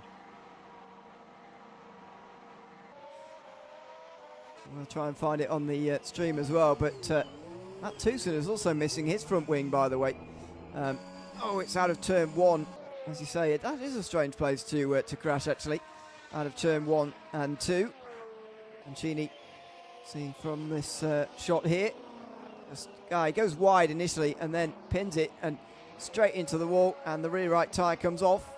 Actually goes over the wall. And Mancini is going to be out of this race, unfortunately, which is a real shame, but a bizarre one certainly, as we also look what happened to Tewson here. Oh, he dropped it coming off of turn 3 and into 4 there. Again, more traction problems at a circuit where rear tyres and rear grip is so important. Yeah, and that's the inherent downside of the hard tyre as well. And when you move from one tyre to either a step harder or a step softer, the bigger changes at the rear. So the hard tyre, you suffer a greater loss of grip at the rear than you do at the front, and it is really tricky to look after them in traction zones and stay safe, because you just haven't got that beautiful reassuring grip that you have on the soft and the medium compound. Oates is pitting, by the way, as we speak. So you've really got to be quite delicate with the throttle on the hard tyre. So they last a long time, but the grip level on corner exit just isn't there. Well, Pasquale is back out onto the circuit a lap down now, and Tewson will be as well, but Mirko Mancini, unfortunately, is out of the race. 13.5 seconds the gap between Mark Suter and Jeffrey Forlier, with 22 laps to go at the line. It looks like this is going to be the lap for Suter to come in. If what you were saying earlier remains to be the case, then Suter might well split this part of the race into 2, which would mean pitting around now, as Jonas Braxtock, unfortunately, looks like he's going to retire from this race. And suddenly, Optimum and Pasquale as well, suddenly we're going to have just 8 left in the race, as 3 drivers in just 2 laps retire from the Singapore Grand Prix. 12.2 seconds between Fournier and Schluter now. Fournier is absolutely drilling it to try to make this strategy work, and I reckon he's probably having a lot of fun at the same time. Yeah, I'd imagine. This is Braxtock, by the way. I think he was fresh out the pit lane, was he? Slides and hits the wall, rear first, and that's the end of that for Jonas Braxtock, unfortunately. It's another result that goes up in smoke for him. He just seems to almost be too fast entering there and just slides backwards into the wall. Not a lot he could have done there once he'd made the error, and just enjoy the accident. And unfortunately, that's his run of 2 podiums in a row now in the last 2 rounds gone for him, and he is out of this race. Christian Pasquale also is out of this race tonight, as the yellow flag was waving for Braxtock. He pulled off the side of the circuit and decided to call it a day. Wow, we were predicting attrition, and it's attrition that we're going to get. Yeah. Schluter going 1.5, 1.7 seconds a lap slower than Fournier at the moment. Schluter on a high, very high 33 to a 34, and Fournier still pumping out very low 32s, 32.2, 32.2, 32.5, 32.2. So he is really lighting it up on these softs. So it's an enjoyable little battle, enjoyable little tactical divergence between these two top drivers. 10 seconds now. It was 19 seconds when he put the tyres on, I think. And he's... Sorry, just no, go wondering ahead.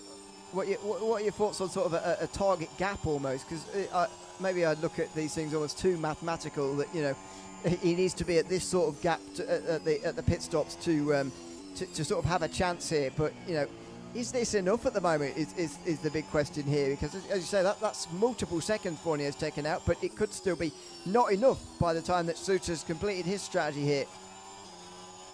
Yeah, well, he's halved the gap, hasn't he? Yeah, it's a really good question. My brain's running through all the permutations, and my gut's telling me that he probably needs to be within 5 seconds of Schluter to make it an easy task, once both of them have exited the pits, because he's definitely going a fair bit faster than Schluter. Unless Schluter does something very naughty and runs these mediums a little bit longer and puts a set of softs on himself, that would spoil the party. I'm rather wondering if he will do that, actually, because why else would you sort of misalign your medium tyre stints like this? In my opinion, you wouldn't unless you were going for a soft tyre run at the end. 20 laps to go at the line here. It was 19, wasn't it, that first run? So I don't suspect he'll make himself do that again, but next lap he might welcome him for some soft tyres. Well, yeah, the pit stop was around about lap 20, so he's in now for 23, which makes sense because the first set was a soft and this is a medium, and as we know, the car's gotten a bit lighter. They start off with over 100 kilos of fuel in them, and he's down now to less than half that. So he's got a lighter car, more rubber on the road, and all those things allow him to run longer, and he's on a harder tyre. So, yeah, he's certainly in line with what he was doing with his soft tyre, but he's gone longer on this one than he will if he bolted on another set of medium. So, yeah. You know what? I think he might be going to spoil the party by putting on a set of softs. So, in which case, Fournier needs to be right on him when that happens. Well, exactly. I was just wondering about that because, Schluter is first of all going to gain 4. Let's imagine they both do. Schluter does 19 laps on the last set of softs and Fournier does 15. Because that is what they did first time around. So let's just use that for reference. Schluter gets 4 laps of very fresh softs versus Fournier's old ones. So that could add at least 4 seconds to the gap. And then you've got sort of 15 laps left where Fournier is trying to close a whatever second margin. You look at that at the moment, you're probably looking at an 11-second margin in 15 laps. He'd need to gain over about 3/4 of a second a lap on 4-lap fresher softs. Now, as Suter comes in, as we suspected, this has got to be for soft tyres. Can Fournier gain 3/4 of a second a lap on just 4-lap fresher soft tyres? I'm not sure that he can. I think Suter is still the big favourite for this race at the moment with 19 to go. He's put softs on. According to my screen, Schluter has bolted on the softs. So, and the gap is now 13 seconds, and crew chief told me in testing that pit lane transit was 23 seconds. So, gap is now 15.5. So we're talking a net 8, a margin now of 8 seconds net after Fournier's next pit stop. So Schluter may have done enough. He's got to do 18 on these softs, which we know he can do because he did 19 with a full tank of fuel. Quite. As you said, Fournier's going to have fresher softs because Fournier is probably going to do another 5 laps on his, I would have thought, and then come in and have a lovely fresh set. But he's going to be 8 seconds behind him. So it's going to be a gallant effort. Unless he can find the old Hypersoft lying around the back of one of these garages somewhere. The purple sidewalls. Yeah. $10 a lap sort of tyre. It was getting absolutely ridiculous around this circuit at one stage, wasn't it? Hypersoft, ultra soft, super soft on one weekend. You thought, what is happening now? This is ridiculous. But anyway, that's for another day. Maybe for later. Tell you who I'm pleased for is Patrick Hanco. And yeah, I know it's not going to help him in his battle to win the championship, but when you consider what the ordeal he had in the opening 5 laps here, and entering the pits with damage and having a long pit stop and all the rest of it, to be back up in 6th place is a pretty good bit of damage limitation from Patrick Hanco. Yeah, it is. That's what you need in a championship, but unfortunately, Hanco this season is coming up against a driver who is dominating this season like we've not seen for a couple of years, I've got to say. The last few years in the Formula SimRacing World Championship, we've seen close finishes, a championship finale between Owen McGorgy and Yannick Bock in 2024. And in 2022, Colin Spork overtaking Alex Siebel on the last race of the season to win the title as well. 2 championship finales in 3 years. Well, Schluter is going to make sure we don't have consecutive ones once again here. That, by the way, was our first in 8 years, our first finale in 8 years. So we've been spoiled in the last few, but it doesn't look like Schluter is up for giving any gifts here, or indeed even letting this go to the end. He is really taking charge here, and look at the gap coming down from Fournier, just undoing so much of the hard work that Geoffrey Fournier did in the last few laps. The thing that Fournier's got to hope for here is that Schluter is going to struggle with 19 laps. You know, I do think, you know, while I agree he's got less fuel on board at the moment, and that's going to help, I do wonder how much saving he was doing in the first part of the race that was really backing the field up, if you remember, really early on here tonight. I wonder whether that gave him the life in the tyres that he's not going to get that now. You know, he is pushing hard in the opening laps this time as opposed to saving, which I think he was doing in the early parts of the race earlier. Yep, that could well be the case. Still sitting around 13-second gap. Speaking of amazing finales, I'm old enough to remember that incredible finale at the Circuit of the Americas where Bono House was battling for the championship, and now I've brought the story up and I can't remember the name of the Morgan Morand. It was the first year of rFactor 2, and Morgan Morand had taken the previous year off and practiced hard in rFactor 2 while everyone else was still racing in rFactor, and came out of the box with incredible form. And Bono House only led the championship for one event, but it was the final event. Morgan Morand had him covered. I think he only needed to keep Bono House, stay within 5 places of Bono House. But Morgan Morand did a double tap of the speed limiter entering the pit lane at Circuit of the Americas and got a drive through. And that was it. Bono House won the championship. So that was an absolute nail biter. And I was watching that as a consumer, watching it on YouTube. I didn't even have rFactor 2 back then.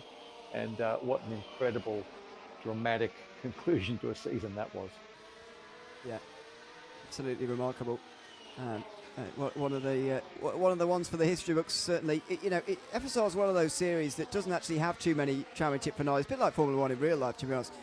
Not too many championship finales where it has gone to the final race. I mean, the one before that, for example, was 2006, which is another 8 years previous. So, 8-year gaps between 2006, 2014, 2022, which were at one stage the 3 most recent. Now, of course, we have one last year as well in 24. That's why I say we've been spoiled in recent times. But when they do arrive, my goodness, they're dramatic and exciting in so many ways.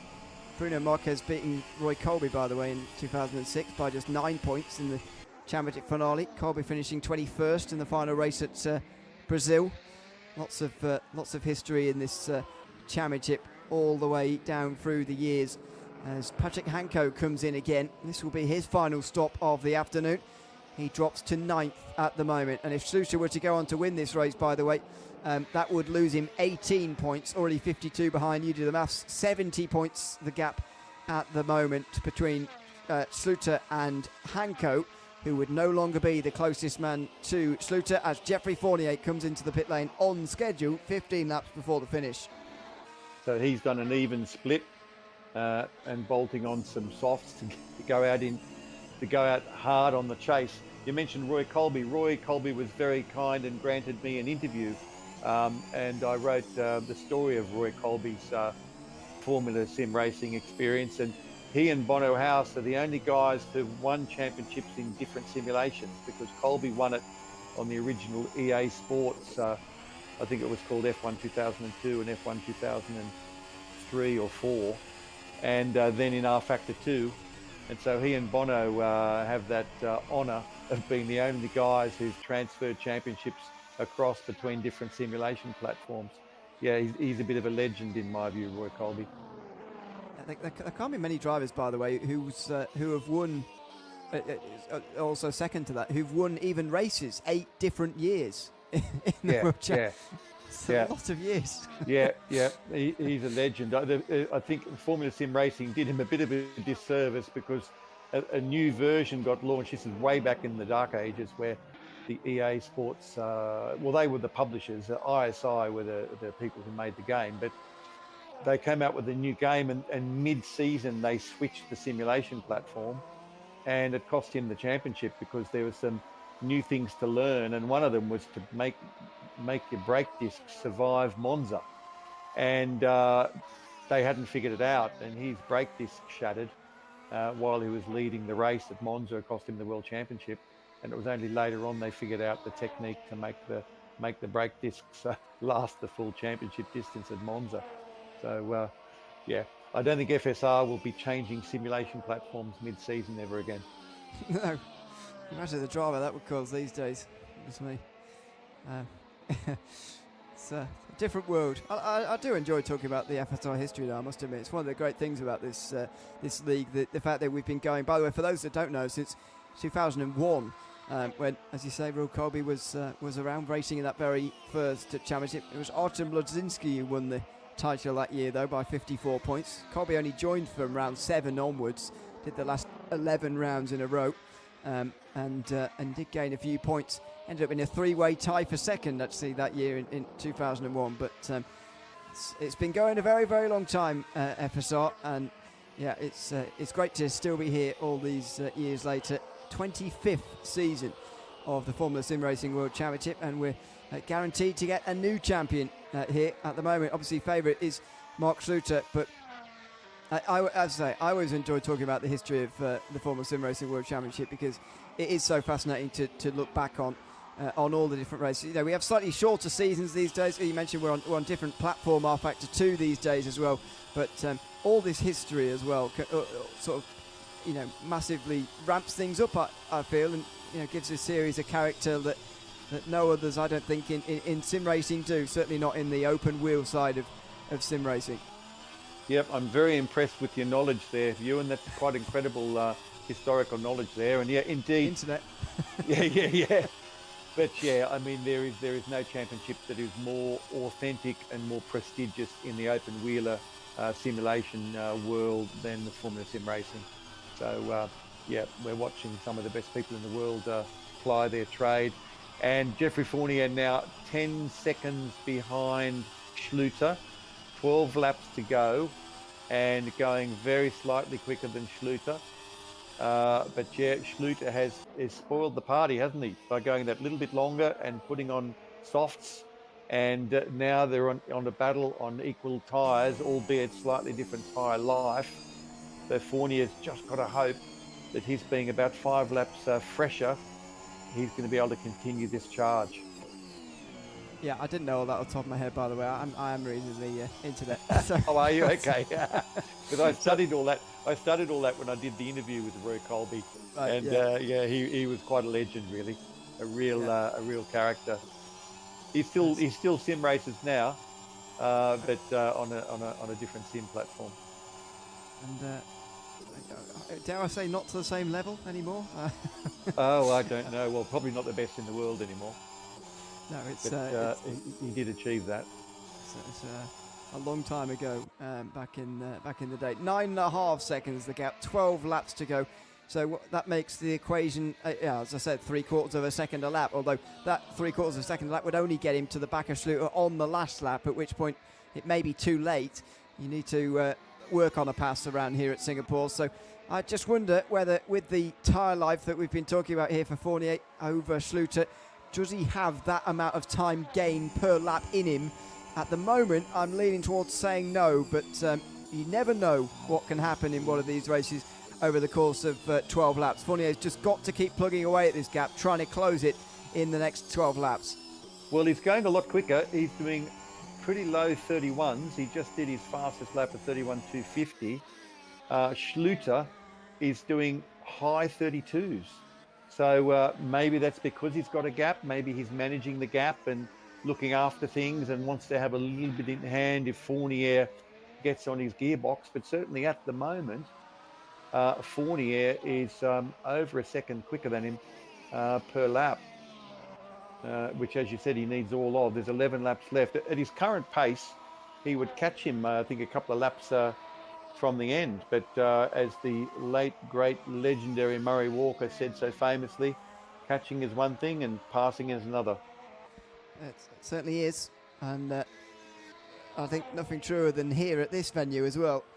One of the more difficult overtaking venues that we're going to visit this season. Just to remind you, Circuit of the Americas, Suzuka and Autodromo Hermanos Rodriguez to come in the final 3 races of the season. How many of those are going to still have a championship on the line for? Mark Schluter is going to lead this championship by over 60 points at the end of this race, pretty much no matter what happens here. The question, I think, is going to be about who's going to be chasing him and who is going to be second in line. It's going to be required from Schluter to seal the title at Circuit of the Americas in just 3 weeks' time, 2nd of November, when we'll have our 3rd last race of the season, by the way. Be a very, very different one to this one, you'd imagine, as well. But as I mentioned earlier on in this race, I believe for anybody to beat Schluter in this championship now, they've got to finish ahead of him on every single of these 4 last races. And that, I think, makes the equation very simple here for Geoffrey Fournier. He's got to do everything he can to try and win this race, in my opinion. Otherwise, he's never going to catch Schluter, I don't think, in the final 3 rounds. Nobody is. Yeah, no, indeed. Do you know off the top of your head Geoffrey Fournier's best result so far this season? I'm looking at it, so I'm cheating again. 2nd place at Bahrain, the 1st round of the season. So he hasn't won this season, nor ever, I believe, in the World Championship. He's had 4 podiums in the past, and he's actually finished 5th, in the World Championship itself in 2019.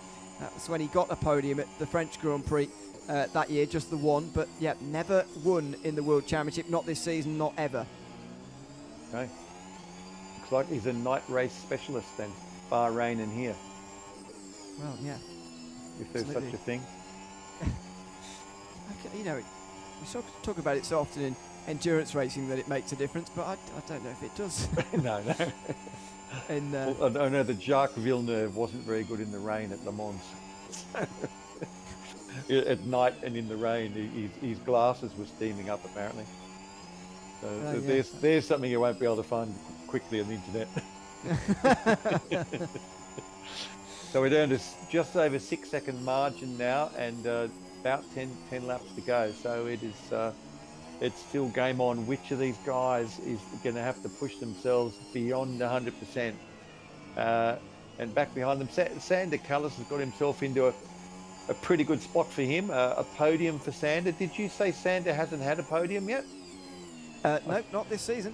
Yeah, so Sander is currently on the podium, and his next challenger is George Zeligianis, is 15 seconds behind him. So Sander's looking pretty good for a podium, which is great going. If we recall, he took the medicine early and went long on the hards at the beginning, but I think also we have to be fair and say that attrition has probably played a slight role in his good fortunes as well. Had, for example, Brakshock stayed in the game and Patrick Hanco not had some unfortunate contact, it may not have worked. But to get on the podium, you've got to survive Singapore, and that's a big factor. Yeah, it certainly is. And here's some more from the excellent results Formula Sim Racing website, by the way, which is how I'm seemingly knowing all these things, but really I'm just reading them. So it'll be Sander Callas's first podium since the 2019 French Grand Prix in the Formula Sim Racing World Championship. So it will be the first time of a podium in a very, very long time. And it's not like he's one of those drivers who's been on a hiatus. He didn't drive in 2021, but he has done at least 8 races every season since the 2019 season, where he finished 11th in the standings and indeed got that highlight result, and indeed his best ever result as well, tied with a second place at where else but Singapore at this race 7 years ago. So he has done this before at this venue. Seems to be a circuit he goes well at, actually. Most recently retired in 2019. Last year he also retired, but before then it was second place, and the year before that a 5th place. So clearly a race he doesn't mind too much in the grand scheme of things. Let's hope for his sake that he can get a podium. But as Ed Hunter was saying actually in the YouTube chat not so long ago, George Zargianis was on the podium and has been on the podium for the longest time in this race. He's currently running 4th place, but that would be his first podium ever, which would be a great story. So there's a good story coming for whoever it is, whether it's Callas or Zargianis, down in that battle for 3rd a little bit later on tonight. Gap is now getting down to nearly 3.5 seconds with 7 laps to go. So Jeffrey Fournier, I won't say he's chipping away at it, he's taking chunks out of this gap, and he can now see him. He can see Mark Schluter entering the left-hander of turn 5, is it? I always get that at the end of the long back straight. But he can now see Mark Schluter ahead of him. And when you can see the guy you're chasing, it always seems to give you about 50 horsepower boost in your car's performance. So it is game on now. It absolutely is.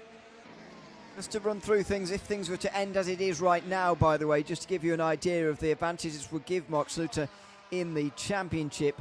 He's currently 58 points ahead of Fournier, but that would extend to 62. Callas would lose 7 points, and so would be 59 behind at the end of today. Those would be the two closest by some way. Hanko would lose 15 points, and therefore will be 67 behind. So it would be Callas closest at the moment, followed by Fournier. But if Fournier can turn that around and win from here, that would be big for him. He'd be only 54 points behind, although it would still give Schluter the chance to win at the US Grand Prix next week. In the current situation, Schluter would have to drop to 3rd or worse to not have the chance of winning next time out. That doesn't look like it's going to happen at the moment. But I must say, I am surprised with the speed at which this gap is closing. 3 seconds the gap, and there's still 7 laps to go, including the one we're on at the moment. Yeah, Fournier is absolutely flying. Under 3 seconds now, and he's just something about the way he's got this setup dialed in is just really suiting this fuel level and these soft tyres, and he is absolutely flying. We don't know how much Schluter is putting on the line, but I don't think Schluter would be holding much back. You can't go the pace he's going and be holding much back, really. See, this is one of the great things about, a full distance 300 kilometres around Singapore, and there's a constant push these days to make sporting events shorter and whatever, but this is absolutely fantastic. You can sit through for an hour and a half, not see too much going on, but you can get a grandstand finish that gives you a big payoff at the end, and it feels like we're going to have that again. We had the exact same situation in 2024. A close finish between McGorgy and Bock, the 2 championship contenders. Well, there's 2 championship contenders who are converging in the final laps of the Singapore Grand Prix for the 2nd year in a row. And it's just the most wonderful payoff for us to have, sat through and watched this race right from the very beginning, as we have, and I'm sure some of you at home have as well. And it's what makes these longer races absolutely brilliant. The strategy throughout and the grandstand finish towards the finish as well, that hopefully we're going to get in the last 6 laps. It's 2.5 seconds at the moment.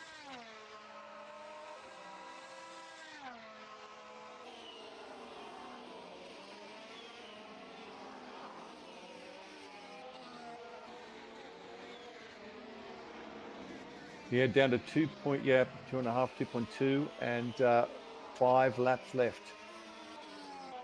So any driver who's still in their sim rig and in this event is going to be sweating, but I think Fournier and Schluter are probably sweating more than anybody else at the minute because there's a lot on the line. Schluter wants to keep up a great run of victories. Jeffrey Fournier would love to achieve his first ever World Championship victory, and he's put together a drive and a strategy tonight that could certainly put that within reaching distance. It absolutely would. And by the way, within reaching distance at the moment is a bit more lap traffic of Nando Marsa and Matt Toussaint, who are just in front of these guys. There are the live points, by the way, just phased over the track map. So 59 the gap to Callis as it stands, and 62 to Fournier. Can't remember if that's what I said or whether I got my maths wrong slightly. 67 to Hancock. Olamengo would be involved. Olamengo would be too far away from the championship then. At this stage, he would need Schluter to lose a place, and he needs to gain one as well, but that's looking difficult to achieve. Oh, he's in the wall! Mark Schluter's in the wall! Coming out of turn 5, can you believe this? This race is going to come down to an incident coming out of turn 5, and how far does Schluter try and persist with this now? He slides into the wall coming out of turn 5, coming onto the back straight, and here comes Jeffrey Fournier, looking for his first ever World Championship win. He's going to save his season with a pass hit coming out of turn 8. Schluter's still on the inside of him. He's still defending what he can. Fournier around the outside. He's close to the wall, but he's round the outside and he's through into turn 9. He's into the lead. Jeffrey Fournier has only got 4 laps at the end of this one to close in on a World Championship victory, and Mark Schluter's got a pit again, the championship leader, with what feels like one of his first mistakes of the season, in the wall down at turn 5, and he's going to have to stop once again this afternoon. What a big bit of drama and a big mistake at the end of this Singapore Grand Prix. My God, what an unbelievable circumstance. And you know what? Who caused Schluter? Who put him under the pressure? So much pressure that he had to find every percentage point of acceleration out of that corner. That is Jeffrey Fournier. Jeffrey Fournier was hunting him down with such incredible pace. Schluter had to go to the absolute limit and slightly overstepped it. And I tell you what else has the potential of occurring. Sander Callis is only 38 seconds behind Schluter. A perfect pit stop is 23 seconds. It could easily, with a 3-second standing still time, with the repairs Schluter's got to do, that could easily be a 17-second stationary pit stop. Sander Callis could be on for second place. Well, how much defending is he going to be able to do here if indeed he gets there? We'll see when/if this happens. Schluter, of course, will have to stop a little bit longer than normal because of that damage that he's got. Less than 10 seconds now to Callis as he gets out, but he's very late in the box as well, of course. He's coming out now on the soft tyres. He's just about going to have enough. Schluter just about gets out in front, and Callis is going to be right there, but he's not going to have any sort of tyres to fight with him here. He's going to have to be happy with the bottom step of the podium for the first time in 6 years. He'll be on the podium, Callis, as long as he doesn't make an error. But what drama at the end of this race. And is it too far to say that's Mark Schluter's first mistake of the season? It probably is, but it's one of the first. And it's a big victory for Jeffrey Fournier here to have forced him into that error. And a big moment that Schluter has shown himself that he is vulnerable. He is vulnerable, or at least was in that moment. We'll see that this is the incident itself. Turns in, tries to get on the power, snaps the other way, and he's lucky that's not a DNF with a wheel coming loose there at the front left. He's gotten away with just front wing damage out of that. Yeah, I think you put it perfectly. Schluter has been absolutely metronomic with his performance this season, and putting the other drivers under so much pressure that they've had to go to alternative strategies. Fournier looked very strong from the opening laps here. It was clear that he was strong on this track for whatever reason, and he was in a position to run with Schluter, and then at the end to pressure Schluter enough to make him crack. So really an astounding finish to the race, and incredible competition between these two guys, and hats off to Jeffrey Fournier. If he just brings it home these next few laps, 2 or 3 laps, he is going to be a World Championship race winner. And by the way, how's the history books going to look in this race? Oh, Geoffrey Fournier won by miles. Yeah, that's the thing. You don't know the intricacies of it, do you? Yeah, a 40-second victory. Yeah, Well, indeed. It's going to be probably 35-ish by the end, but nevertheless, Fournier's just got to keep it on the road now. Just stay a metre away from the wall at all times. Well, he's not going to do that, obviously. He's not quite going to go that far, but even so, he's going to tone it back just a little bit, and Sluter will catch him a bit towards the end as well, but it's going to be a more than half-minute victory. I don't have the capacity or the ability at the moment to go through all the recent results to see when the last time somebody won by over half a minute was, but I'd imagine it was a long time ago. You don't see too many finishes like this in the Formula Sim Racing World Championship, that is for sure. And don't forget, all the 6 retirements, by the way, happened over quite a short period of time. Over the course of most of the day tonight, we've seen quite clean racing, good attrition across the field, but a couple of really notable incidents have seen nearly half the field retire, but perhaps most importantly of all, the championship leader with his front wing off in the final laps, being put under that pressure by Fournier. And a big turning point in this championship. Is it a turning point, you wonder? Well, Sluter still has the chance to clinch it in 3 weeks' time in America, but he is under a lot more pressure than he was hoping to be going into that race. Yeah, it's still, I'm just recovering my heart rate still. Took my breath away because you and I were calculating the various permutations of lap time, etc. And we didn't think for a moment that Mark Sluter leading the Grand Prix would potentially have a crash involving damage and totally throw all the cards up in the air and give Geoffrey Fournier that opportunity. But of course, Fournier only had the opportunity, as you said, was the pressure he was putting him under, and was running within a couple of seconds of him, and put himself in the position to capitalise on the results of that pressure. So, yeah, quite an incredible story really has unfolded in front of us here this evening. It's the final lap for Geoffrey Fournier. He closes in on his first ever victory in the Formula Sim Racing World Championship. He first started racing with us at this very venue in 2017. He finished 17th that day. Not the highlight of his career for sure, but he came back a couple of years later with a full season entry in 2019 and came 5th in the championship. It was a big feature of the 2019 World Championship and picked up his first ever podium in the World Championship along the way as well. He's picked up 3 more in 2025, but none of them have been victories. And he's about to stand on the top step for the very first time in the Formula Sim Racing World Championship, as long as he keeps it on the road from here to the finish. And he's got his best ever chance of winning a title as well. He's going to be just in front of Sander Callas in the Drivers' Championship now by a singular point. After this, he'll move 4 closer to Mark Sluter as well, going from 58 behind to 54 behind, meaning that Sluter will require a victory, I think, to seal the title in America. Of course, if Fournier finishes a bit further down and into some others, then it could get more complicated. But pressure's on. The championship may just have taken a turn here at the Singapore Grand Prix. Back for the second time in 2 years after a 6-year absence. And it's been 2 close finishes in the last 2 years, 2 dramatic races. And this time, it's Geoffrey Fournier who wins the Singapore Grand Prix and wins for the first time in the Formula Sim Racing World Championship to potentially put his championship on the right track. Is this a turning point in the 2025 story? Mark Sluter will come home 30 seconds later in second position, but it's not the points lost tonight. It's the momentum lost, the confidence lost, and the turning point potential that this race has. Fournier will get a bit closer, and Sluter, battered and bruised, comes across the line with perhaps his least satisfying podium of the season so far. Yeah, well, wow, just quite an incredible race.